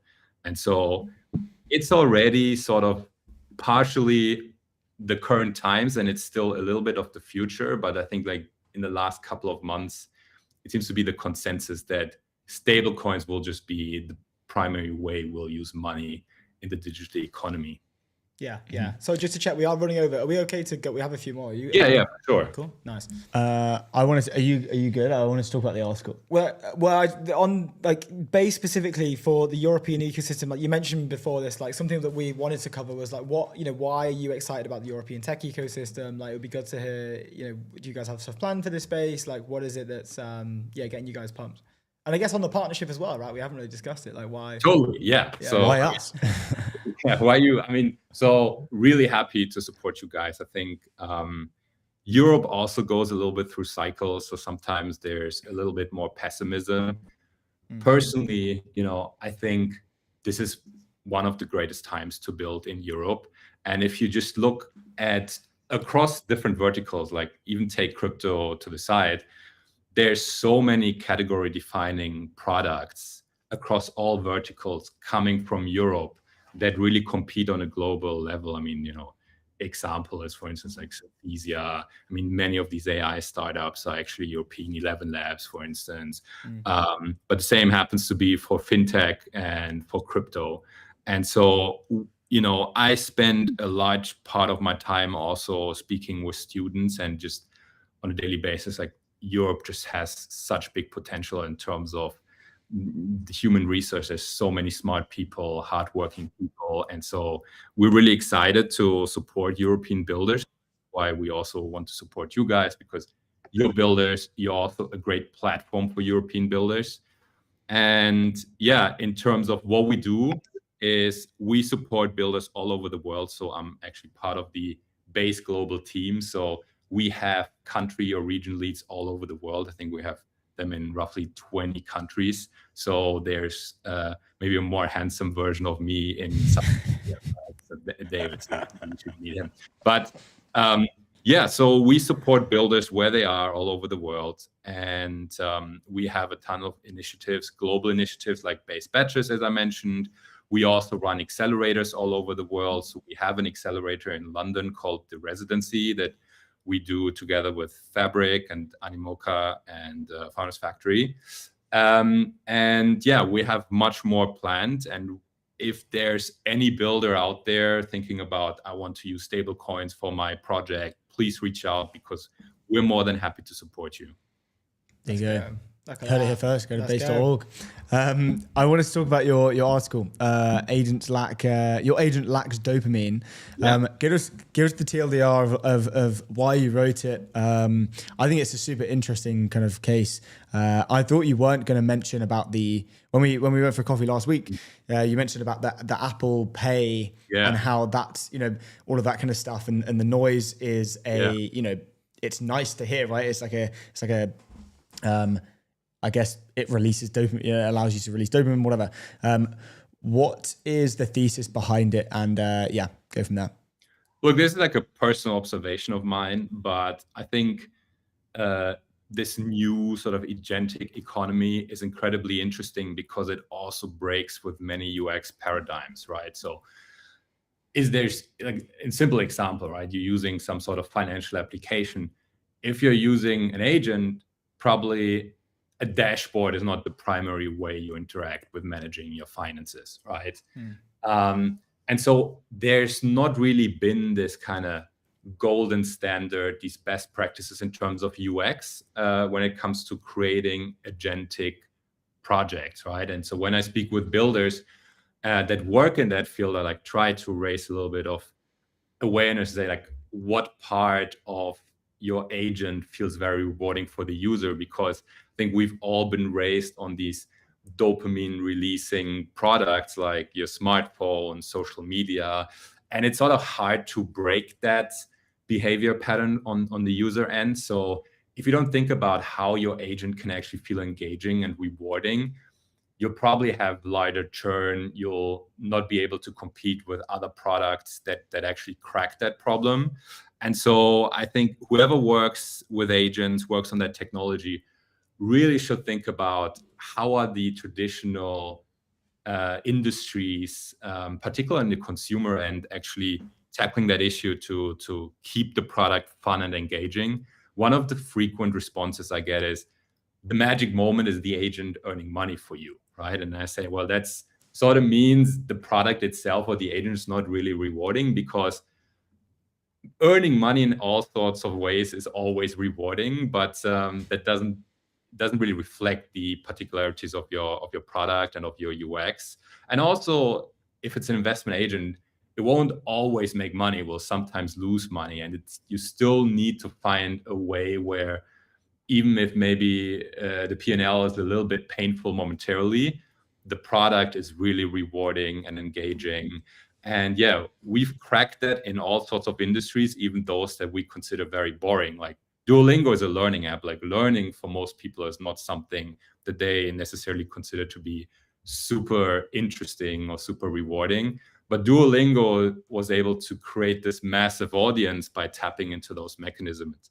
And I think that's, agents in 2 years might look radically different than what we have today, right? The OpenClaw agents, that's the 1.0 version of what's to come. And I think that's super interesting and fascinating.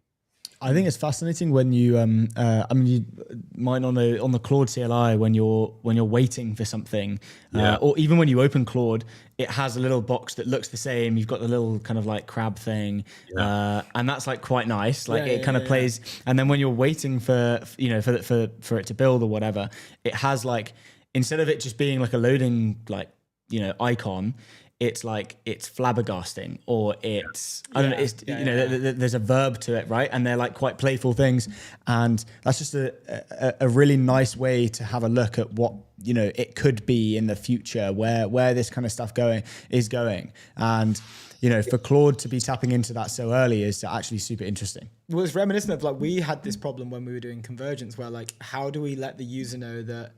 How do we keep the user, I don't want to use the word entertained, like engaged, but like you see it in like, back in 2001, if you're downloading a file, right? If you've just got a green bar there and you're watching the bar slowly fill up and maybe it pauses and then it slowly, like you need to know. It's like knowing if it's working, right? Is it a percentage sign? Same as Uber, right? Same with the tubes. When, who was it? Rory Sutherland was like, the reason why Uber is so, works so well is because when I order a normal taxi, I have no idea when they're getting here, where they are, all of this kind of stuff. The fact that it has a map is, and when they're coming and where they are, what turns they're taking.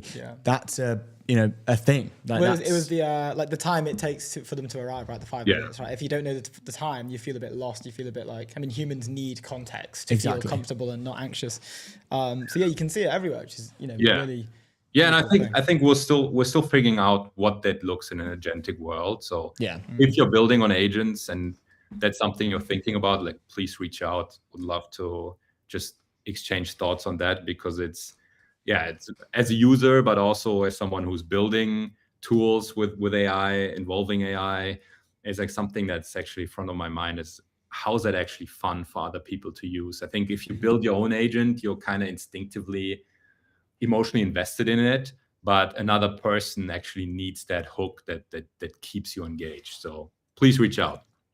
Love it. Open call for people to direct your crypto-based startups over to Base right now. They can help out. What I wanted to touch on, we'll let you go in a sec. Maybe we'll ask. Oh yeah, sorry. We've run so much over. Have you got to go? I still have some time, so.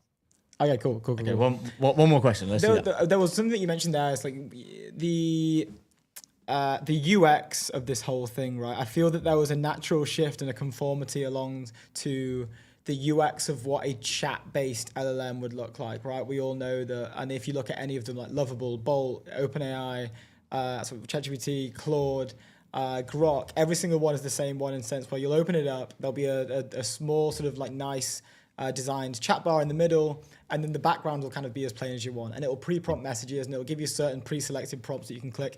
Every single sort of like chat-based AI application or model uses the same function, the same design. This UX, it became the UX for these LLMs. How do you, because in a faceless or like an interfaceless relationship that you have with an agent in the future, like is that just maybe like a voice command sort of thing? Are you just talking to like a blank screen? Is it like, are you even engaging with it via your laptop? Like what is the UX? I mean, look like, right? my personal take, and that we'll see if that turns out to be true. Like I have this for me, the three interesting technologies right now, I call them like VIPs. The value layer for me are blockchains. The interface layer is actually AR. I very much believe that this will be the future interface layer with how we interact with products, and the productivity layer is AI. So I think if you think about other apps, is you could have all sorts of apps in a chat-based interface, but we have, for these other categories, we have different interfaces. So I think right now this is the primary interface, because that's just the most well thought out, as these models have been getting better and better, and that was the main focus.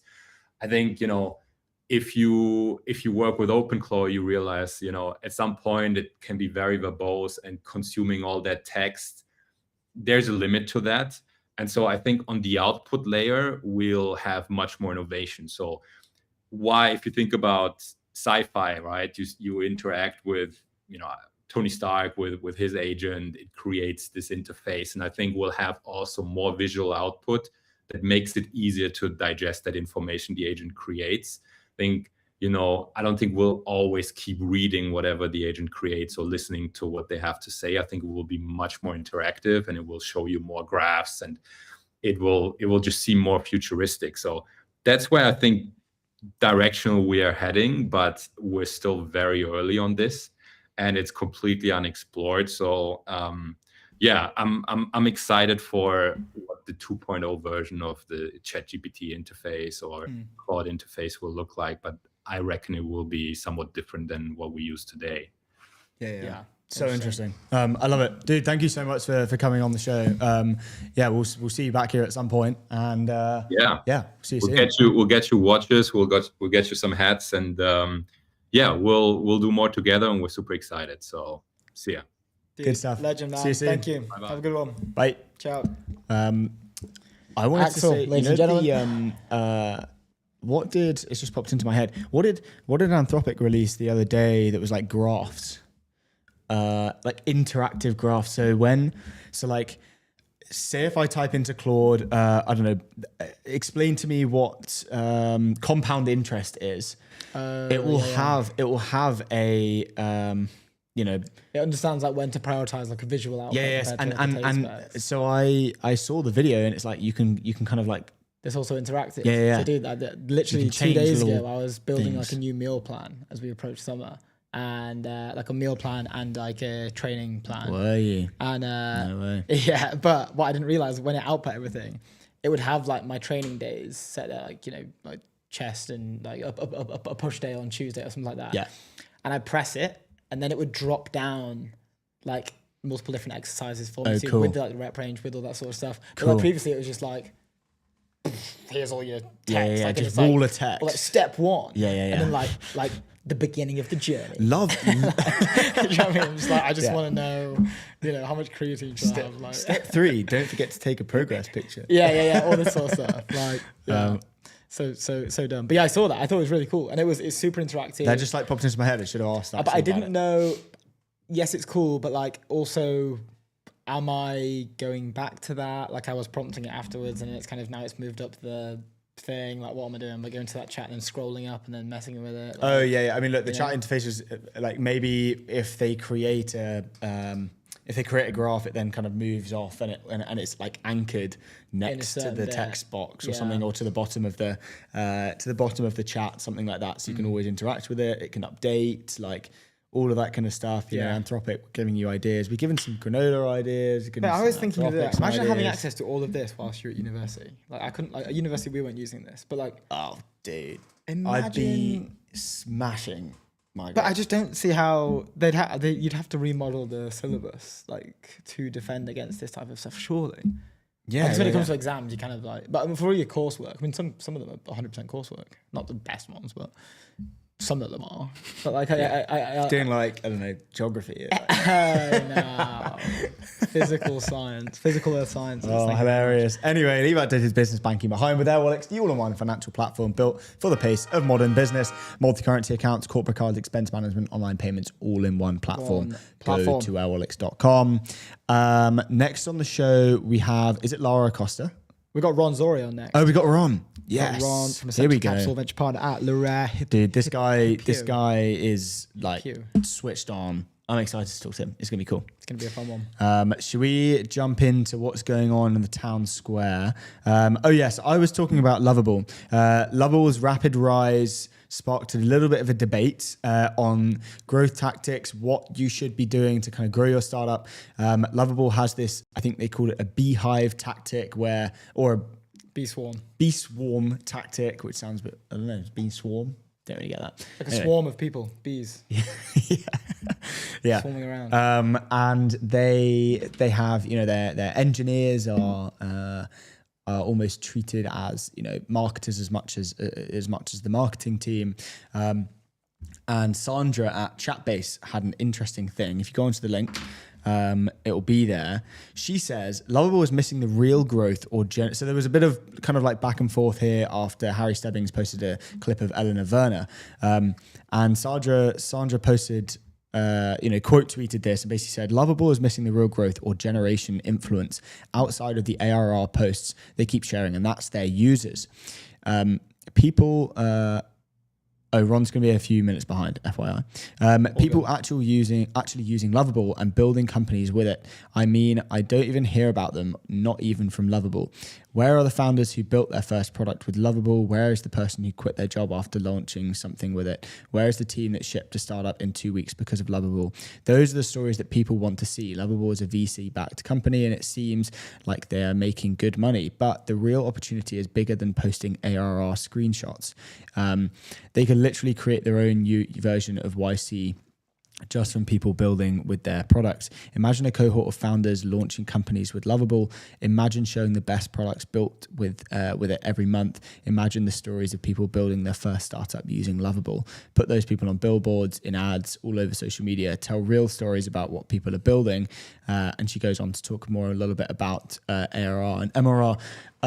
What do you think about this? I feel like Lovable do this already to an element. I feel, two things. She's right. I think she's right. Well, and especially Lovable has that opportunity. But Lovable's community, we talked to Eleanor about it, like it's popping. I think they do this a lot. What she's saying that they should do, they do it a lot. Like Anton is always saying, like, look at this company that just made this. I'm pretty sure they have a suppository on their website of like, this is where all of the people who are building on, these are all the projects that they've created, this is how much money they're making, yeah, it's how well they're doing. However, within that, it's also their job to distribute those messages. And if they're not distributing those messages well, hence like Sandra, who is obviously tech native marketing growth lead at Chatbase, if she's not Sandra's not seeing them, then that's probably like a distribution problem with their success stories. But they do it, and Anton does tweet out. What was that one that he was like, a guy's made, it was about a dog. Do you remember that? Oh, yeah. Pictures of your dog, framed photos of your dog. He built like a website. He built a website for creating a framed picture and kind of obviously connected it all into... They got a bit of heat for that though, because then I think someone was like, if all the numbers add up, this guy's making like 4 mil a year. Like, this obviously isn't right. Yeah, fine. And also, to be fair to Lovable... This guy building a dog website like on Lovable is doing 200 million ARR. Yeah. They got a lot of slack for that. Yeah. But also, Sandra... point here about like the ARR, MRR post, like they don't actually do that. We were the ones that broke that 100 million plus ARR news that took over the timeline that got like 280,000 impressions the other day. But that wasn't an exclusive from Business Insider originally, who we didn't obviously credit. But they haven't actually been doing too much of that recently. Here's a big fat ARR screenshot.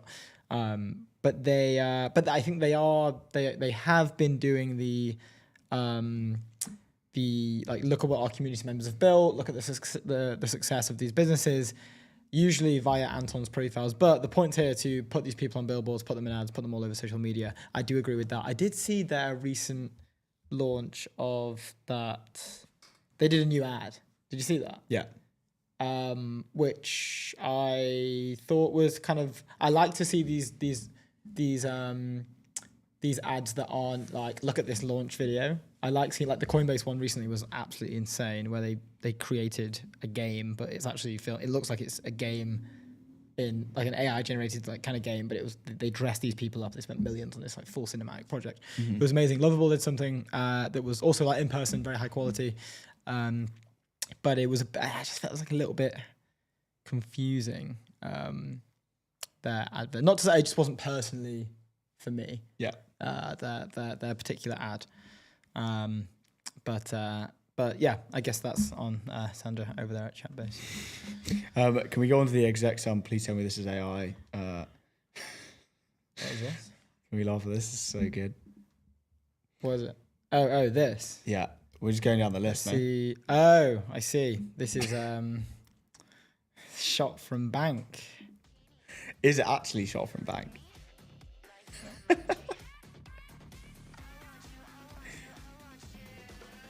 Is it real? I don't know. I can't tell. That's real. Do you think it is? Yeah, No. that's definitely real.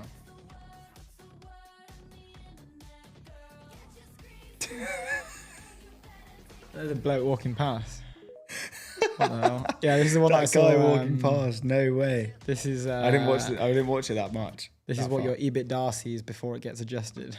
It's just quite funny. It's quite good. That's great. What else have we got on the timeline? Oh, should we talk about granola? Yes. So granola, Guido Appenzeller, who's an A16Z AI investor, basically criticized granola. He said, Guido said, sorry to see granola going closed. They encrypted their local DB, no local, no cloud API. In a world where notes are managed by agents, the app now has zero value. Any recommendations for good alternatives? What are you switching to? ? This had 260,000 views. Someone has literally listed 3 different note tools. Rich. So thanks to Rich, just Notes. Amical. shilling 3 different projects. Yeah, what do you think the thesis behind this is? I think I saw someone say basically that granola should have been honest. I think they put out a post. I can't remember exactly what it was, but they should have just said look, the environment's really hard right now. We're having to make some adjustments to again decide whether to do this or not. If you're a consumer-facing app that's getting a lot of attention, has also raised a fair amount of money. Would you want to publicly announce hey, the environment's really hard right now. We're just making a few internal pivots. We're just focusing on a few things, but hey, we're locked in. Sorry, kind of vibe. Yeah, maybe that, but with a few more explanations. But I think the community were just a little bit let down by the lack of comms, essentially. I tell you what, though, our mic idea for them could save the day. Exactly. What was the name of them? I forgot the name of the mic. Goose mic. Yeah, Goose mic. Gooseneck mic, I think. We should maybe reach out to their Not people. Goose mic. We should start. mic. You know what we should start is a lovable site to buy gooseneck mics. And just do a I don't know, do some form of affiliate marketing thing. I'm not sure if everyone is as bought in as us right now. I think we'd have to do a lot of marketing Really? to launch this Doubt it. on the gooseneck mics. Go viral on Twitter. Maybe dude, we can work on rolling something. in I cash. think this would genuinely be a great viral stunt for a audio to text company. Yeah. 11 Labs, maybe every time they sign a new customer, they send 100 gooseneck mics. 100. Well, I don't know, however big the company An is. enterprise customer. Yeah. Well, not maybe an enterprise one would be a bit. Yeah. You don't wanna be Like an sending, early tens of stage, thousands. I don't know, 5-person company gets 100 gooseneck. No, yeah, mics. obviously it's dependent on per FTEs. I mean, you're not going to just send 100 to. Yeah, a they're team just of two. flinging them out. It's have I 100. think that could be big. I think that could be a viral stunt. Well, But if it's like wraps, you know how you do we sponsor taxis. I think 11 Labs sponsored a couple of taxis. Now we're sponsoring all gooseneck mics in the all UK. gooseneck mic sales. Yeah. I think that they could capture that whole market. They could capture the whole gooseneck mic market. I think they're missing a trick here. I think it's going to happen. incredibly. It's going to happen. The gooseneck mic revolution is Oh, it's already started in SF. where it has already started. Exactly. So go and build a site. We're actually behind the times. Go and find a manufacturer. Go and find someone who will wrap your gooseneck mic into any custom wrap for whatever tech company is building or buying them. And dude, you're going to be chilling. Up next on the docket, Mark Andreessen has been going viral the past 2 days for his comments around introspection, essentially saying that he literally never divulges into any introspection of the Never sort. think so. So he was recently on the David Senra podcast. It's actually a great conversation. Mark explaining like the history of A16Z, founder mode compared to manager mode, like why traditionally you would replace a founder with an established CEO, and give some great examples, and why A16Z's theory was like why they were basically short that the founder should be at the helm of the business throughout. And then a load of cool stuff just about the history of what they were doing there. This particular part of the conversation was what went viral. So David tweeted out, this was the initial launch and what kind of catalyzed this. Well, he launched it and then he and then put the thing out. So, he says great men of history had little to no introspection. The personality that builds empires is not the same personality that sits around quietly questioning itself. Mark and I discussed that we both noticed, but no one talks about. David, you don't have any levels of introspection. Mark, yes, 0, as little as possible. David, why? Mark, move forward, go. I found people who dwell in the past get stuck in the past. It's a real problem, and it's a problem at work, and it's a problem at home. This is still Mark's quote, David. So I've read 400 biographies of history's greatest entrepreneurs, and someone asked me what the most surprising thing I've learned from this was, and I answered they have little or 0 introspection. And they go on to talk back and forth about this particular segment of the conversation, but maybe I can just like this particular bit here. You don't have any levels of introspection. Yes, 0, as little as possible. Why? Move forward, go. Yeah, I don't know. I found people who dwell in the past get stuck in the past. It's a real problem, and it's a problem at work, and it's a problem at home. So I've read obviously. I'm just gonna pause it there. Wait, does it not add the does it not go like to David being like, yeah, so like, tell me about why you've done this? He was like, and then he goes, but that would involve introspection. And then David just goes, oh, okay. Yeah, they have to just move on. Yeah, I don't think it's in this clip. I think it comes later in the. Are you sure? No, keep playing Is it. Keep playing it. I think now 10 biographies of history's greatest entrepreneurs, and that was one of the most surprising things. Like, what's the most surprising thing that you've learned from this? So like, oh, they have little or 0 introspection. Yeah. Like Sam Walton didn't wake up thinking about his internal self. He just woke up. He's like, I like building Walmart. I'm going to keep building Walmart. I'm going to make more Walmarts, and just kept doing it over and over again. And you probably know if you go back before 100 years ago, it never would have occurred to anybody. I might not. Like I think it's later in the thing. I can let it run if you want. Let it run. And therapy and all the things that kind of result from that are kind of manufactured in the 1910s, 1920s. Say more about that. Great men of history didn't sit around doing this stuff at any prior point, right? It's all a new construct. It was so first Western civilization had to kind of invent the concept of the individual, right, which was like a new concept, several hundred years ago, and then for a long time it was all right. The individual runs, right, and like does all these things and builds things and builds empires. Okay, maybe it's not. Because then he goes and talks about Freud. I remember that. You really gave it a chance there, didn't you? But this particular part of. Well, I thought David would just be like. You don't have any levels of introspection. So this is the start here. As little as possible. Why? Where they're discussing. Go. We have our guest coming in. Yeah, I don't know. We can come back to this here. It looks like. What kind of like? Yeah. Oh, maybe not. No. Look like Ron falling over. Maybe he's not taking a tumble. I found people who dwell in the past get stuck in the past. That people who dwell in the past get stuck in the past. I think there are. I think that's a good line. There are elements to what he says that is true. He has, however, off the back of this, like, obviously got a lot of stick for what he's saying, as in like literally no introspection ever. Yeah. I don't think that's entirely true. We've got Ron in the house. Ron is in the house. Can we? You can hear us, right?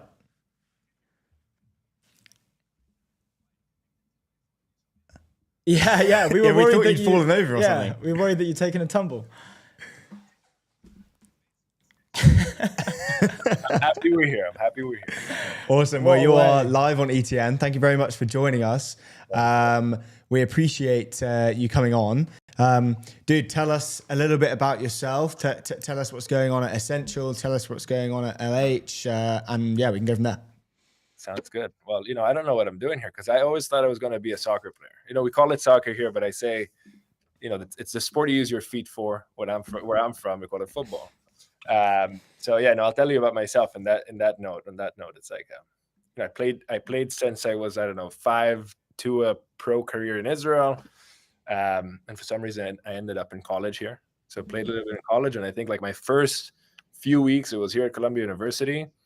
I meet this guy called Lukasz Gadowski. In Europe is an amazing founder, of course. Mhm, And he started Delivery Hero, and he pushed me to meet his biggest investor at the time. And I guess I never interviewed for a job, never had a resume or anything, but they got me into that amazing mess. And there's so many amazing stories about that company and about working with Edward, who was that biggest investor, was called Kite Ventures at the time. And I'll spare you from those right now, but that kind of evolved into me working with Edward, investing with Edward, and a bunch of things. Then again, he forced me to do something, joined him to build an hotel from 0 to 400 million in revenue, where I led the revenue side. And then again, I was a little reckless. I put like half of my money into a new investment, my first ever venture investment, to a company called Public.com. And I think that worked well. That was my first investment, and spend time with the founders and trying to help in the early stages without being an employee or anything. And I think that just evolved to us falling in love and getting married. And I got in full time and spent 3 years with the guys. And Public became one of the largest consumer fintechs here in the worlds of investing. And then kind of I guess at the same time at Public, David Haber, one of the general partners at Andreessen, reached out, told me they're starting a scout program, and I thought that was the easiest yes I could ever say. And I started writing angel checks with Andreessen, and realized I absolutely love it. And I think I love the ability to work with great founders operationally, with the cheat code of investing in them. So when I invest, I get the ability to work with them. And that's what I absolutely love. So that's so cool. Yeah. The next thing was away from Public, I just started investing. Went back to Edward, who I'd worked with on the Delivery Hero side and Kite Ventures and Hotel. And he really helped me set up Essential. And we worked together on that. And my focus was I want to invest in very few companies and get my hands on, and do whatever I can in order to help the company grow fast. So we did, 9 investments, again, very concentrated. In some of them, we led 3 rounds, pre-seed, seed, Series A. Wow. My vision, dream had always been I want to do every single round. Time will tell if I can do it, but and yeah, I was doing that, but most of the time I was just working alone. Edward is a founder of an amazing company. And, I was preparing sort of to think about Fund 2 and what do I do next, and came here for advice from Ben Lair. And we spent more and more time together, and it was an amazing time. And the next step was to join the team here and just do the same thing I do, but with the team here at LH.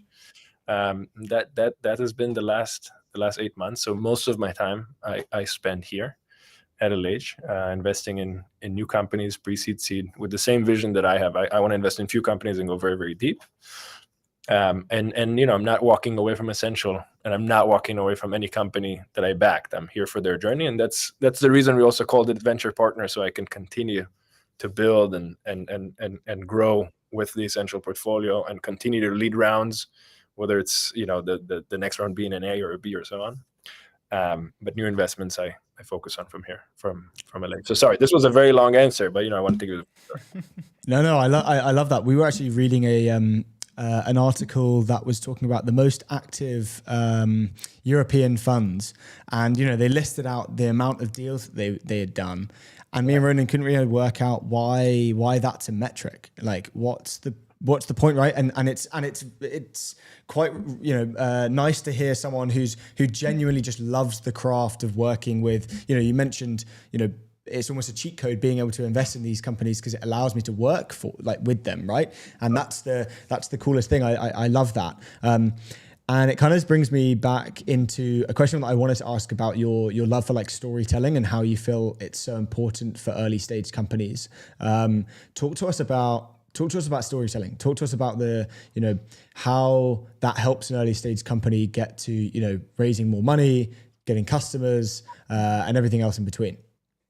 It's a really good question. I'll try to address it in the right way, but I think what I noticed is like some of the best founders that I got to work with or back had the ability to tell a story and adjust it in different ways for different listeners. So obviously, when you tell a story, the main importance for that for me is that you can hire amazing people. Because at the beginning, you have nothing outside of a story theoretically. You have no product, you have no customers, and so on. You have your own story and you have the vision of what you're building, and the listener puts a lot of risk in joining you.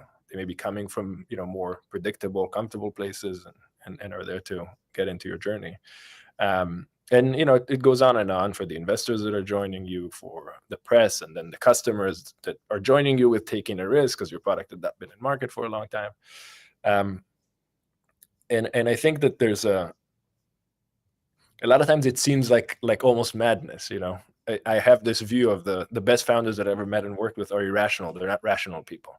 That irrationality allows them to take risk. That irrationality allows them to tell stories that are so grand, and they look a little crazy to some people who don't want to join the journey. And I guess that's one of the things that I'm hoping to sometimes be helpful with. Sometimes maybe is on the verge of like, am I rational or am I irrational? Can I tell any irrational stories? Is that too crazy? Am I going to be perceived as someone who people should not work with or back? And I guess I try to go on the more optimistic, visionary side, and help support the transition to a story that can reshape an industry. I don't know that I'm necessarily great at that, but what I want to be great at is giving the founder the confidence sometimes that they need in order to feel that they are ready to go after something of that nature. But again, the best founders I work with, they don't need that. They just need to throw all these thoughts at someone, and for that someone to help sort of navigate them, navigate these thoughts to the right place, I would say. Nice. That's awesome. I'd love to just jump back to a little bit. We just touched on them. A more of a high level question, really, like your take on it. But why is that metric? What Luke mentioned. I have no idea. Like I've been trying to work it out. But why is the most active VC a metric that is tracked internally? Like I've never worked in venture before in my life, but in my mind it would appear like shots on goal, right? We don't see any Premier League teams like, oh, we had the most shots on goal this year, but what if none of those shots go in? Yeah, totally. No, this is such a great question, and I think about it a lot because like my inclination is to always look at venture as like, how many goals you score, and by the way, scoring a goal is not about even closing a deal. It's about what's going to happen in 10 years, right? Yeah. And that creates the challenge. So I think a lot of times and I'm learning about it still, but there are funds out there that are large funds and raise money from LPs, institutional or family offices and so on and so forth. And there needs to be a way to continuously report that we are actually doing well, because we raise funds every 2.5, 3 years, theoretically, right? Yeah. So how do I tell a story of the fact that I'm doing well? There are a few ways. I'm doing a lot of deals. Those deals end up being marked up. Those markups are doing these amounts of sales or revenue or so on. And I think that's probably one function of it. The second function of it is like, okay, you hired someone. You're a larger, as you mentioned, these large venture firms in Europe, they hire people. So imagine you had hired someone and you need to measure their success somehow. And this is a great challenge. Like, how do you measure their success? Some of them will not do, theoretically, let's say some of them will not do many deals. But it may very well be that one shot on goal returns the fund. Yeah. How the hell do you measure that? I think it's a very good question. Now, I'm going to connect it to a view that I have on the world and on this game specifically. But I think there are two ways to play this game. I mean, one is to say there's a rule book. There's a way to play the game. There are rules that I can follow, and I can be the best at that. I can follow the book, and I can be the best player of the game that had been defined. And the game that had been defined maybe is like, I go out there, I build the relationships, I see as much as possible, I speak with as many people as possible, and I do the deals that I love, and I build sort of that repetition. And the other side of the game is like, well, I just need to I can't play that game. I need to go very, very deep with people and spend months and months on a particular deal, build this level of conviction and so on. And on the back of it, maybe I'll do a deal every 6 months, every year. I don't know what it might be. But I don't know. I think about it a lot because, like, if you look at Founders Fund, if you look at Peter Thiel specifically, not many deals. Not many Yeah. deals. The amount of Yeah. money they have different programs where they touch like the Thiel Fellowship and so on, but for him specifically, he's one of the best investors in the world right now, right? He just touches, one investment here, one investment there, spending a real amount of time, Yeah. and that's how I see it. That's how I think about it. So I'm probably on that camp of like I want to be Peter Thiel, of course, but I want to spend a lot of time going very, very deep with the founder. Yeah. Sometimes we break up. Sometimes we can break up. Yeah. But I'm on that way of thinking. Yeah, that's an similar awesome to how explanation. Josh Kushner built Thrive, right? And it was all about like the big bets. He would bet lots on a very concentrated investment, and 7 investments later, he's killing it. He's doing very well. So yeah, that's super interesting and very, very refreshing. We talked to a lot of VCs obviously on the show, and it's not like that, right? You kind of have a deep like passion to be able to go and play your own game, right? You're in your own lane, and that's very refreshing. I love that. We are sorry to jump in. We are at time, and we have our next guest coming into the studio as we speak, which is unfortunate. But Ron, we'll have to run this back. We'll have to get a full 15. I know you had some technical difficulties getting in. That story I will save for next time, but it's an interesting one. Anyway, guys, thank you very much for having me, and Good stuff. I'll look next time. Anytime. Appreciate it. Cheers, See you Ron. soon. Great to Have a meet good you. one. Awesome stuff. Next on the show, we have Lara Acosta, co-founder at Clio. She is London maxing. We didn't realize she actually lives in London. Yeah, my bad on that one. She's actually London maxing. Anyway, Did you- before did we you have her know on the or no? show, no. Framer, build better sites faster. The all-in-one platform where enterprise teams design, build, and ship production-ready websites. No dev handoff, no bottlenecks, no creative compromises. Go to framer.com/ETN. Framer.com. Indeed. /ETN. Your double hat. Oh, I'm two double hats. Framer. I just can't. I just like this hat. so Good on much. you, pal. I know. I changed. I like this mug. I changed the mugs. I didn't even do the tap today. That's the quality right there, ladies and gentlemen. Talking about quality, That's Base, craftsmanship. the infrastructure of the on-chain world. Base is built to empower builders, creators, and people everywhere to build apps, grow businesses, create what they love, and earn on-chain. Go to base.org. That's a good ad read. I like that one. Yeah, that is good. So we've got Lara coming into the studio, co-founder at Clio. We are going to talk about a few things: London maxing, the Slave framework, growth since launch, the amount of followers she has on LinkedIn, LinkedIn creators in general, how to build an Slave audience, how framework. to build a That's a good community. We have connections through Dylan, but this came about. I think I saw the London Max post and then just DM'd Lara cold from. Yeah. We didn't actually go through Dylan. Yeah, Apologize, yeah, Dylan. yeah. Yeah, we're sorry. But let me drop a message. I think she jumped in.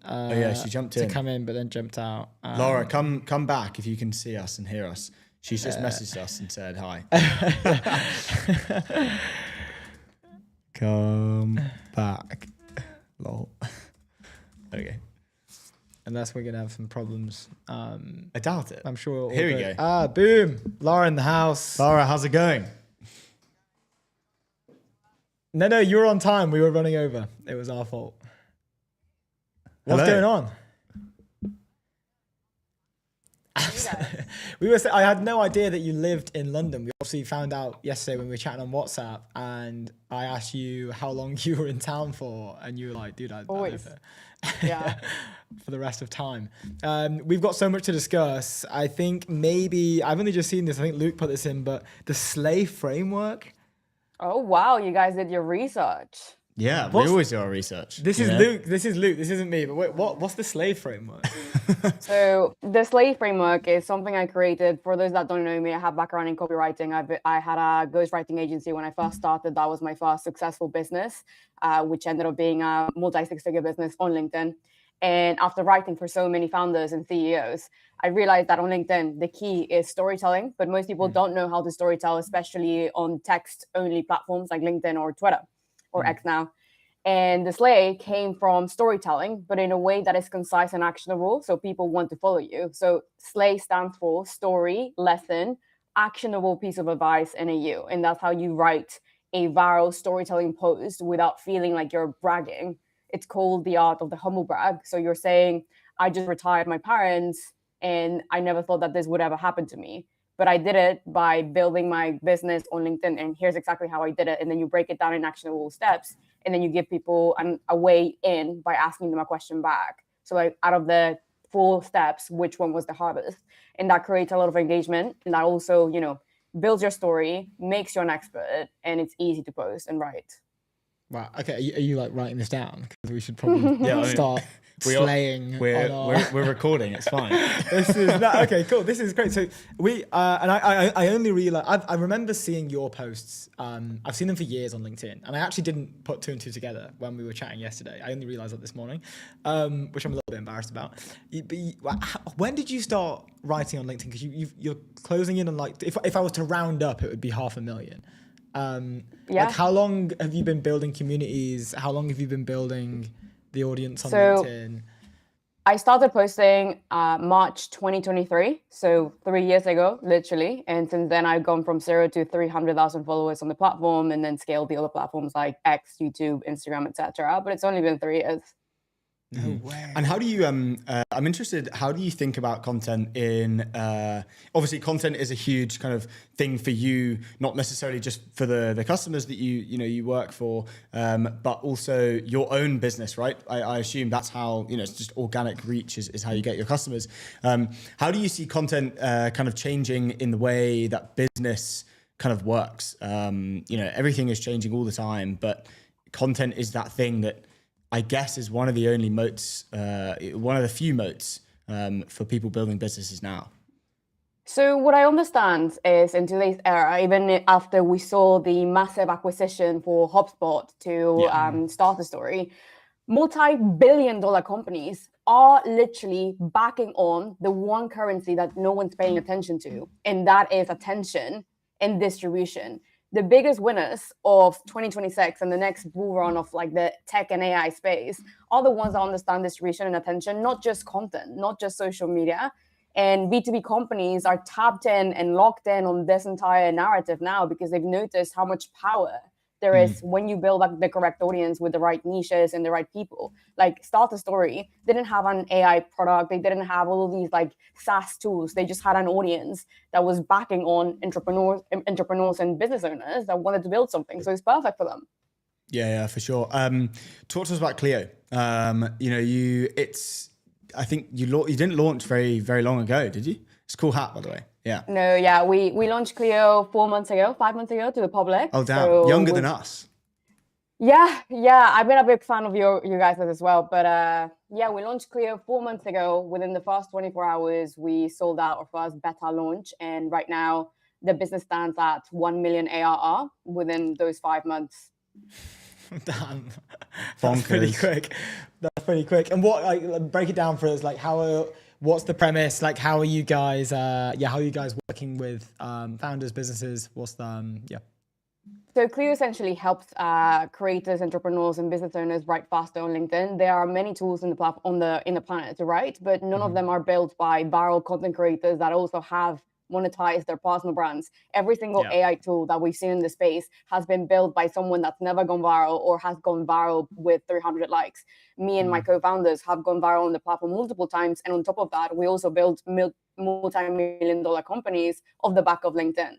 So we saw a massive gap in the market for a tool that actually understood what the psychological breakdowns of writing meant for a beginner and how to implement them without having to learn copywriting from scratch like we had to. Yeah. And this is going to be a bit of maybe a hard question. Maybe not for you, actually. It's not a hard question. But like, if I was just to ask you right now, like, how do you go viral on LinkedIn? What would you say? There are multiple ways. The algorithm has changed a lot. Number one, use Clio. Number two, understand psychology.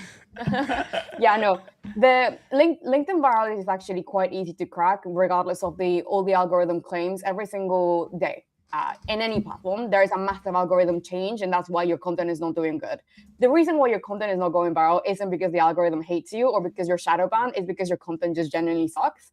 So the way to fix it is to understand how to make it interesting to someone that has no idea about who you are.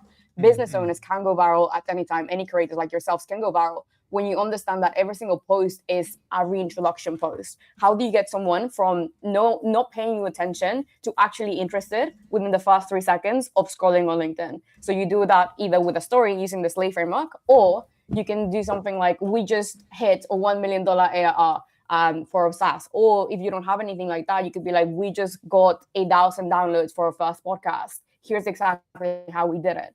And when you incorporate some sort of tangible expertise or a number, that makes people stop and read the post. And it is that simple. But people try to overcomplicate LinkedIn and overall content creation because they want to be unique, because they want to be authentic. But in reality, you just have to be story maxing.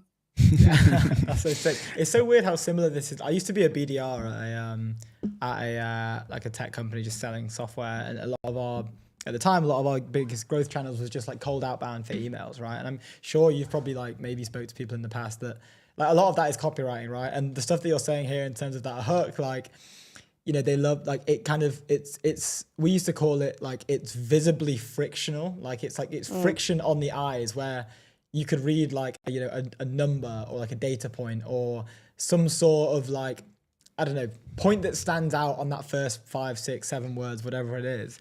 So it's just weird how there's so many parallels here. Like it is so simple. It is simple, but people just overcomplicate it because they see all the gurus trying to tell you multiple things at at any point. Like there are 10, 20 contradicting pieces of advice, but in reality, simplicity in content always outperforms.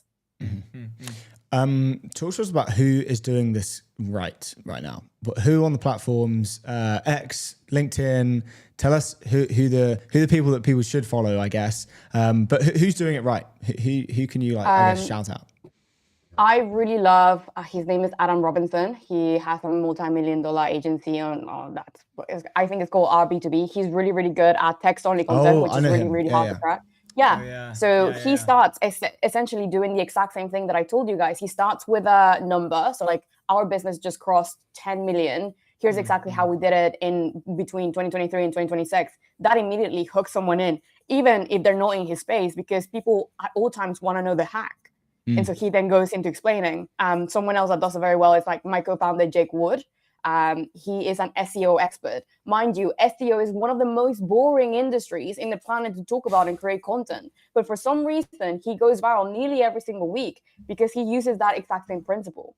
So any person watching this, like at all times, try and start your content and your hook with a number or statistic or something that's sort of polarizing, so people stop and read it. Because at this point, when ChatGPT and AI is everywhere, it's free, it's accessible, the content that I write for you is generic. So how do you stand out? You give a number that no one else has but you, or like some sort of research piece that no one else really knows unless you are in the trenches, which you should be if you're an expert.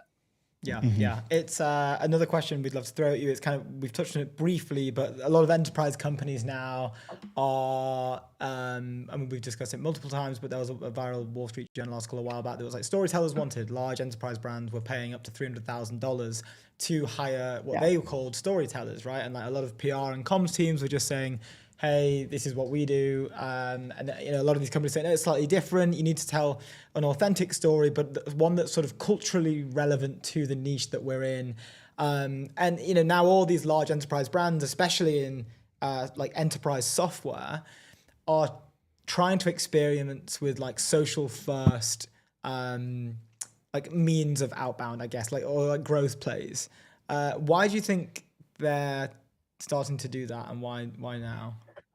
Again, storytelling is the single most important thing that you can do as a business, because again, with all these AI trends and AI writing for us, there is no way to differentiate yourself unless you're telling a unique story. And there's where the authenticity paradox comes in with all of these companies, where they're trying to be genuine and authentic, and it doesn't work because the stories are still very much like legal needs to look at them. It's like, oh, I don't like this word. And it loses its key personality. But for someone that has grown her account and business because of storytelling, I agree. Like the only way to now get trust and attention at scale is by being personable, not generic. And you do it through your own personal stories, but also don't overdo it. Like, for example, Lovable, you guys talk about it a lot, Ramp, all of these companies use company storytelling and also personal brand from their employee storytelling so we can see the different angles of what it with the behind the scenes of building a multi-billion-dollar company, what it looks like, how they got there, etc. Out of 10 of my most viral posts, every single one of them was a story. However, the key to make a story work on LinkedIn, for example, you need to tie it into a principle that most people on the platform are interested in. So that's why most people struggle with LinkedIn. Let me explain. With LinkedIn, people, what do they want there? They want professional advice, they want hiring advice, they want networking, they want productivity tips, they want mindset advice, they want something that makes them feel good during their casual scroll in between lunch breaks and meetings, right? So then your story needs to be tied to, business, professionalism. So like, I just hired my first SDR, here's how I did it. We're building this in public and now we're scaling it to $2 million, like something like that is unique to you, but also relate to a lot of people as well. So that's why hiring content works insanely well on LinkedIn. That's why I'm so excited to announce content works really well on LinkedIn, because it is all about the fundamental community that LinkedIn has built. On Twitter is the same when you're pushing out the, X ARR achievement or something just went viral because of AI. You need to be using those principles and you need to understand what principles work in each platform. So with storytelling, I would advise anyone to try and understand what makes each platform tick. Yeah, that's fascinating. And that relates to like the sometimes when we're trying to put stuff out, like just broadly speaking on different growth channels, like one should maybe think about like what's the TAM of this post, like what's the total addressable market that this post can reach? Like, is it like a London maxing post where that you can probably ensure that people who are based in London that work in tech will maybe engage with that post? Or like, how are you setting the parameters of like the audience in terms of who you're trying to capture? Like, is a post about a viral AI thing that relates to everybody in tech? Is it only it's like yours, what you mentioned earlier, right? Like SDRs, here's how I did it. Like, I just had my first SDR, how I did it. Like that's like specifically like, I guess, sales leads and BDRs and business development managers will be captured in that TAM of that post. You can still tap into a wider TAM if you want that to go viral, even if it's about SDR, as long as you change the first 2 lines so it reaches a bigger market. So if you're saying hiring, I just hired my first employee for my growing business as a startup and I'm 28. That then is like a total addressable market piece of content that addresses every single person that's reading LinkedIn, not just SDRs. And then you turn it into niche content. I have this theory that every single post can go viral at all time, no matter how niche it is. If you start with broad, then go narrow and then niche. Broad in the hook, narrow in the explanation, and then niche into the CTA or like the fundamental tactics that you use to achieve the result that you're talking about in the hook. Yeah. That's fascinating. I'm getting schooled live on there right now. That TAM expansion of my example live. Damn. Okay, that's sick. I want to try. You might see some Slay framework posts getting dropped. I'm ready for you guys to come to LinkedIn in London Max with us. We're doing LinkedIn LinkedIn does okay actually. LinkedIn, we don't often stream. No, we're live right now, but we weren't streaming on LinkedIn initially in the earlier days. Mostly posts. LinkedIn is just we're just post maxing. Post maxing. Exactly. Into the abyss. London maxing. Right. Grind maxing. LinkedIn maxing next. You need to be LinkedIn maxing. It is the best way for your business to grow and get distribution for free. Like, no, it is. We need to get better. Well, when we meet up, we can collaborate on this. Sorry, I cut you off as well. Were you about to give like a really great piece of content? Yeah. Okay. Here's why you need to be LinkedIn maxing in 2026, even if you don't like LinkedIn. Everybody complains about LinkedIn being cringe, but the people that are posting complain about it, but also are making millions of dollars because they are benefiting from the underserved market that is undersupplied, but there's a lot of demand. So when you LinkedIn max, you can actually start growing your business and actually hit that 10, 20, 30K extra in pipeline because you're benefiting from an unserved market, which is on LinkedIn. There you go. And that's what Clio does. So full circle. We love it. Wait, can you shield Clio a bit? Like, where can we send people? I know we've run over a little bit, so thank you for the extra time. But can you maybe No, my where can we pleasure. send people? Yeah, we need to make Dylan more busy. We can 'cause also- he's yeah. an onboarding Yeah. manager, right? Wait, is Dylan So we need supposed to fill Dylan's calendar up. Let's do it. Is he ramping up right now? Is he not ramping Yeah, up? yeah, Come on, we're Dylan. we're full of calls. So what Clio essentially is, we created the end-to-end system for any entrepreneur, CEO, and creator to build their personal brands with writing content. So we have the AI tool that writes like me, and my co-founder Jake, who have in total, I think over 500,000 followers in total combined on LinkedIn. We've gone viral multiple times. So we understand the strategy. So that is ingrained into the AI. So when you go and ask it, hey, write me a post about my podcast, it wouldn't be like, oh, I'm so happy to announce that I just started my podcast. It would tend to lean on the psychological frameworks that I just told you. And it would write you a nearly perfect fast draft. And on top of that, we have calls and community and a course. So any question is always answered. And then we have people like Dylan taking one-to-one onboarding calls with users. So we can get you from idea to post within the first 30 minutes of you using Clio. So yeah, that's essentially it. No other AI tool does this. No other AI tool understands the psychological frameworks that we've ingrained into the tool. And I honestly, it's literally my job. I was writing for 20 million people at the same time when I started. So we know how to go viral. We know how to create great content that actually outperforms your normal. Like we have users that have gone from 2 likes to 2,000 likes in a week since they started using Clio. So it's proven to work as well. Damn. Boom. I love it. And you've hired a 10x, 10x guy, Dylan. Yeah, shout out Yeah, to we Dylan. have a great team. They're gonna be London maxing soon. We got so excited about the hype around London with all of these startups coming into, and I was like, we need to do a launch party here. We need a London office right now. The network is insane. The vibes are great, and the sun when it's out is amazing. Yeah. Get Dylan over the pond. Let's Get him into go. London. Love Anyway, it. thank you so much for coming on the show. We really Thank appreciate you it. for having me. See you next week. Yeah. See you next week. Let's hang. Have a good one. Bye, Bye. guys. Great to meet you. Ciao. Awesome stuff. So, one, breaking news. Two, before we do that, leave our dated business banking behind with Airwallex, the all-in-one financial platform built for the pace of modern business. Multi-currency accounts, corporate cards, expense management, online payments, all in one platform. Go to airwallex.com. I love that. I'm sorry, Breaking news. Breaking news. But before I tell you this, let me just hit you with an ad read. I just had to hook them in, I just got like... What's the news? So talking about Oh, no stable... way. Yeah. That's talking crazy. about stable coins, I'll give you the link. It'll be at the top of the doc. I think I applied for a job with these guys. Okay, great. Back in the day. Where you'd be a rich man. Yeah, damn. Talking about banks not being able to take advantage of agents, we obviously had Base on the... I had Axel at Base on the show earlier. MasterCard has acquired BVNK for up to $1.8 billion to enter the stablecoin payments market. From X itself, or actually we can go on the CoinDesk announcement breaking Yeah, I'm at trying to, like, MasterCard get to in- acquire stablecoin infrastructure company BVNK. The deal Have they adds made a thread, on-chain or- payment Oh, yeah, full rails story. for stablecoins, tokenized deposits and tokenized assets across 130 countries to MasterCard's existing network. Clever play. It's interesting. I'm just reading now. So BVNK's platform connects fiat and stablecoins, serving clients like WorldPay and Deal while processing billions annually. MasterCard's chief product officer, Jorn Lambert, said it adds on-chain rails to their network, building on recent crypto initiatives amid $350 billion in 2025 stablecoin volumes. The move follows collapsed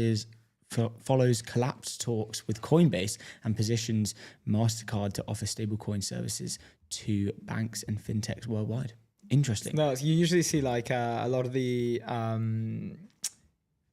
community go nuts over these like Because old. MasterCard isn't really like, I mean, I think it's a dominant payments player. oh my God.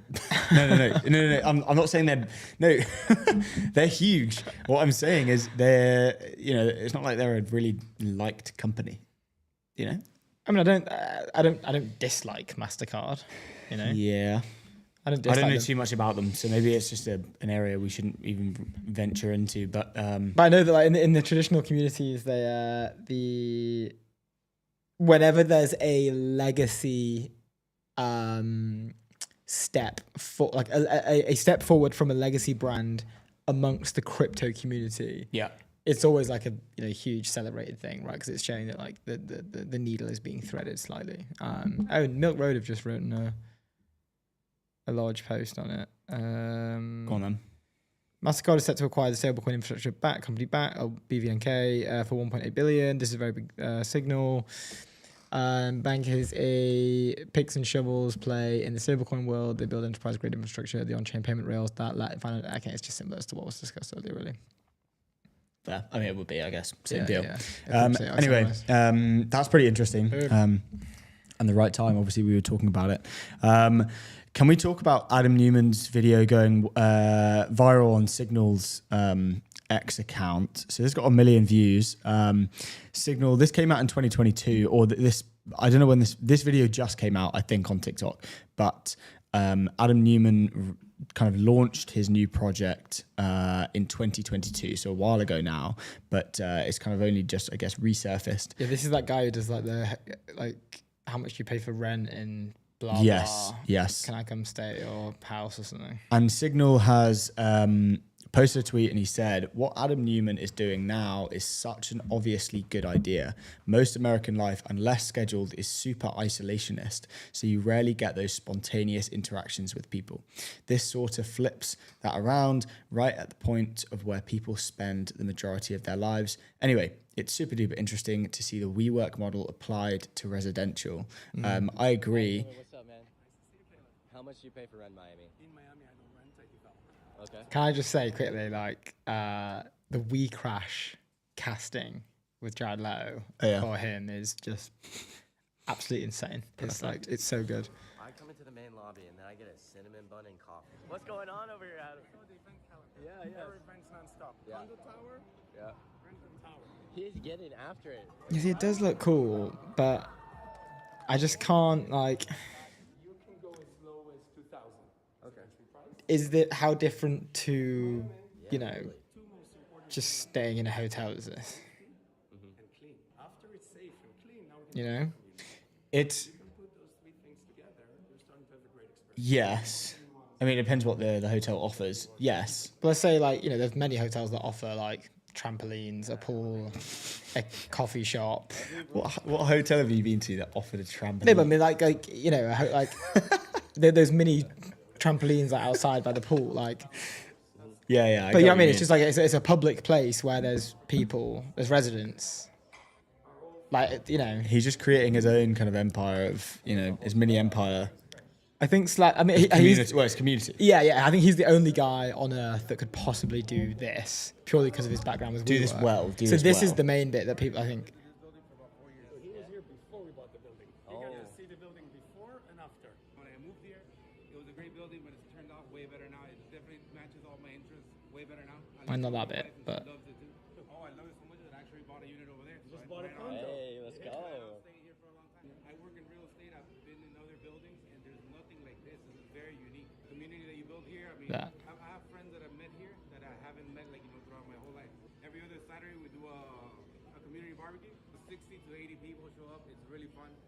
like that. Like I guess that's like the selling point of it there. But like surely Which is community, right? It's like yeah, the but you bet. get that in like flats. You could have that. Just make a group chat. Someone replied to the tweet and was like, I hate this idea because I hate the idea of having a flat group chat on WhatsApp. Right. But I think I think It's true. I mean, look, if you want to live the isolationist life, then obviously don't go there. But I'm not if you- saying like that like isolationists will reject this. I'm saying that like this doesn't feel like a new thing. I think it's just the way that it's packaged up is different. Maybe that, yeah. Like the I guess in a weird way, like the UI of this whole Yeah. The product in a fact way. that like the whole point of being there is for fostering community. Yeah, it's encouraged It's in a way. it's a bet on micro communities. What can they do within a micro community? It's like an accelerator for life. maybe you there know? are. Yeah, I guess there are people that would.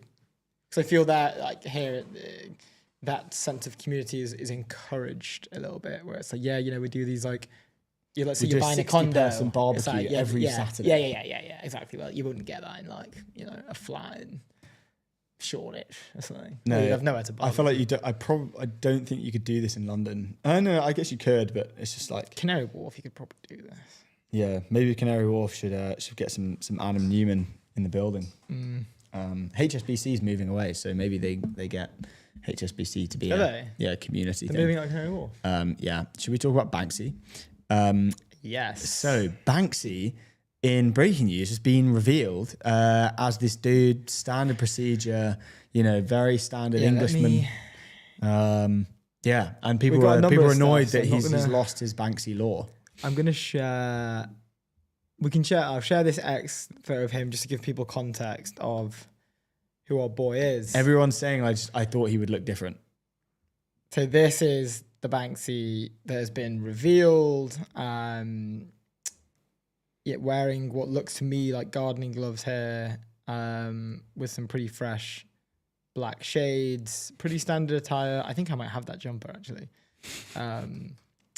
without those sort of white specks on. Maybe those white specks are actually paint. But this is Banksy here, and we've got like a few pieces that we can read, basically like discussing how this news has come out and what's going on essentially. But I think hold on, we've got our next guest coming in, so we're gonna have to pause this and come back. Okay, we'll come back. Dan is in the show. There Sound he the is. trumpet, sound the rays. In fact, no, let me pause them. Let's talk about the money. Hey, Welcome. This is the. That is so got loud. so in my loud. ear. Dude, how's it going? Can you hear us? Yep, I can. I was just like wondering when we actually start, or am I like in the waiting room? No, we're starting right now. Yeah, Are you're in. Tell us how long ago you woke up. You must be super tired. I woke up 15 minutes ago. I literally just stood up from the bed because like I went to sleep at 12, got 5 hours of sleep, but we gotta get the ball rolling. Like I have meetings starting in like an hour, and like back to back until 9 p.m. It's really bad. What investor meetings or like customer onboarding meetings? Surprisingly, both. I Nice. have a mixture of. I think 2 customer not onboardings, but like customer demos that Yeah. someone just booked through the website, and most of them are just investor meetings. Okay, cool. I'm just reposting this now. Okay, nice. Well, dude, look, tell us some updates about Sparkles. How's it all going? And a little bit about how it's going with YC, everything else. So it's been quite a while. I think it's been like 2 months since we last talked, and so far we made a lot of progress. Like we're actually Love being it. used by companies, and people are actually paying me to use the product. And yeah, I think we're having good growth. What's been companies like sorry, go on. Sorry, I cut you off. You go. yeah, companies like Fondo, Jack and Jill, Bax's Story signed with us, and yeah, just like really excited to get everyone on board post batch. Let's go. So we have more viewers in the stream compared to last time than we did previously. Almost double. So maybe you can just give a quick intro, like what is Sparkles for those new people that are joining. Well, dude, pitch Sparkles. Yeah, do the and pitch. we can clip this and send this to all of our investor mates. Yeah. Sounds good. I mean, that's all I need. So Let's go. Sparkles is lovable for large existing code bases. The way our product works is pretty simple. You just set up a staging environment for you with a coding agent of choice. We start a dev server, which is pre-configured. Someone who's a known engineer, like your typical Sharon from marketing or like Nancy from operations, can just go on Sparkles and start prompting. Like they know a better layout for the landing page. They might know better positioning for buttons, so customers convert better. But like right now, they need to ping their dev team on Slack 3 times, get back to them, kind of go in this back and forth loop until they actually figure out what needs to get changed. And finally, the changes would get pushed to prod. Whereas like now they can just go on Sparkles and do it themselves. We've secured 5 customers during the batch, onboarded 2 companies. We're currently at 22K MRR, and yeah, just scaling fast. Like my main bottleneck is me. I need to hire as soon as possible. I'm hiring, so if you're a cracked engineer, slide into my DMs and we can talk. Angels include operators from OpenAI, Anthropic, Cloudflare, GC, and A16Z. So that's the pitch. Boom. I love it. mean, that's clean and crisp. I love getting the MRR numbers in there as well. I mean, it's very clear that things are going well. Can I ask, like, what are the highlights from the batch as it's coming to an end? Like, what's been the best moments? What's been the best bits? Ooh, it's really highlights like one thing, to be honest. I think the whole batch has been just like one highlight for me in my life. Like, it's been just so good. And to anyone who is thinking of doing a startup but hasn't done it yet, go to a wonderful website called apply.ycombinator.com and it will change your life. Trust me. It is worth the 20 minutes it will take you to fill out an application. Let's go. I love it. I love it. Quick, one last one. Just Okay, go quickly. Can you just tell us about the Paul Graham Mac Mini signing? What have you got it right there? Boom. Let's It's go, a bit dude. erased, but we got it here. I just kind of like we had a talk with Paul Graham, like in our batch. He does a talk for every batch, and I just took my Mac Mini with me. Well, Mac Studio, it's like a big brother of Mac Mini, and found him in the crowd and just said, "Oh, can you sign it?" And he just did. But again, I'm a big lover of coffee, and I was drinking this when I was working on my computer, and my damas just like turned like this to kind of like answer my roommate. No. And the whole coffee just went under my Mac Studio and got sucked in. It like blew up and smelled like toast. So I'm not plugging it in. It kind of it's now a $2,000 paperweight that's just sitting in my window. Signed by Paul Graham as well. Yeah. Oh, dude, that's peak. Well, I mean, yeah, it's a cool thing to just have on your have on your windowsill. So yeah. I wanted to ask more about the product. We've spoken to a bunch of people talking about how I think it was Eleanor Werner at Lovable. She was basically like, the last 5-10 years has been kind of like optimization for stuff, in terms of a growth play. Now, like what you're building is they can, and she said it's kind of like gone away from that now. It's not kind of about optimization. It's about finding the channels that are actually working at the moment. That is like social, right? It's not about, I guess, your landing page optimization, SEO optimization, all of that kind of stuff, right? But you're playing in that game.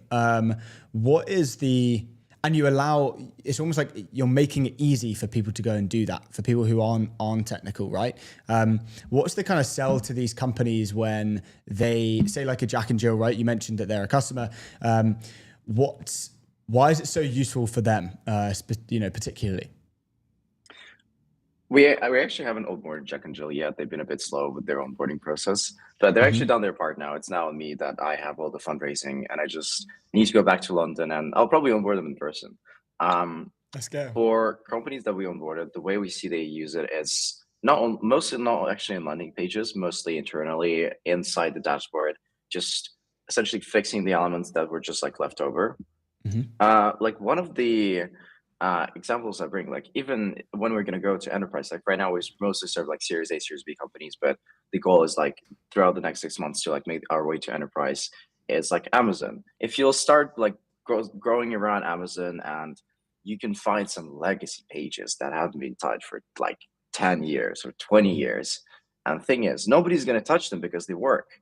But all the product people who work there, they see these pages every day, and they might want to change them. So there definitely is, I would say, demand for tools like this, because like, again, non-engineers are trying to install code and are trying to get on the code base, but they struggle to set up the staging environment. They struggle to do the full setup with their GitHub account, with essentially everything you need to get running locally. Like one of our companies has a dev server with 3 Docker containers, MarineDB, and like Redis instance running locally. And I think it took them 2 weeks to set it up.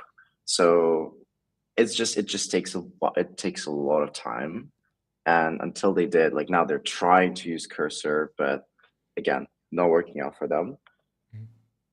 What we're trying to solve is staging environments. Like that's the main problem. And agents are becoming so good that you can just throw them on a code base and they'll figure out how to set it up.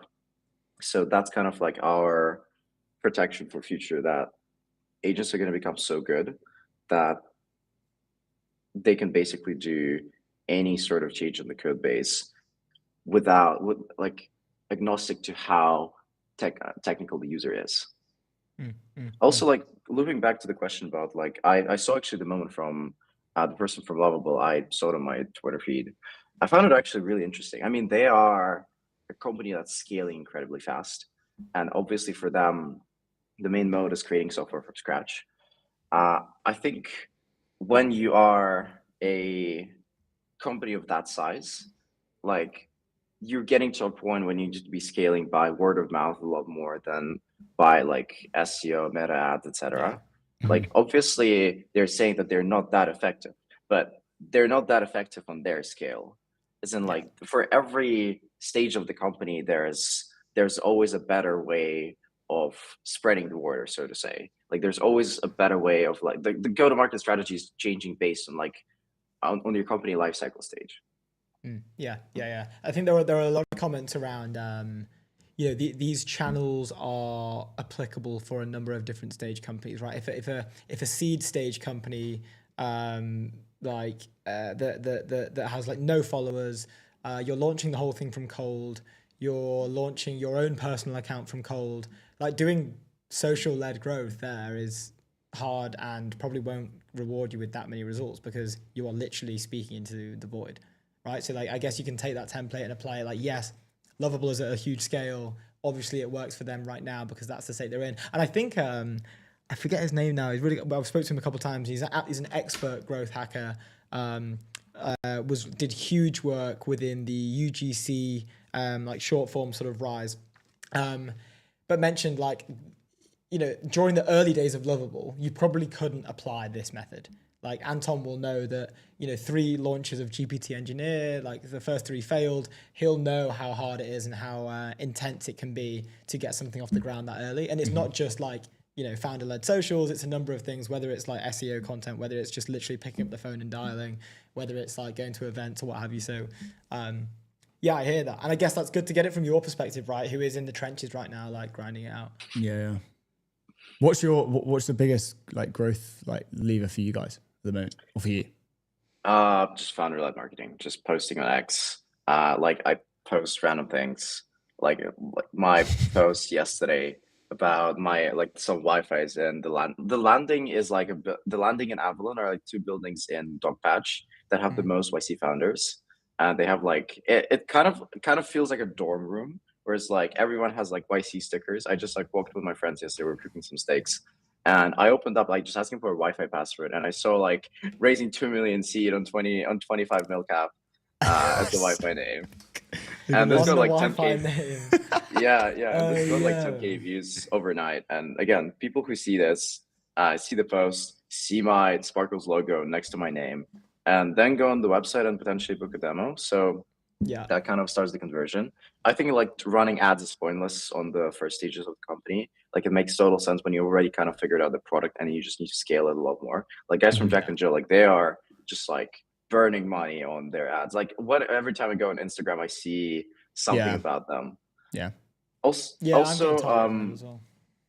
yeah, they're doing quite well in that regard.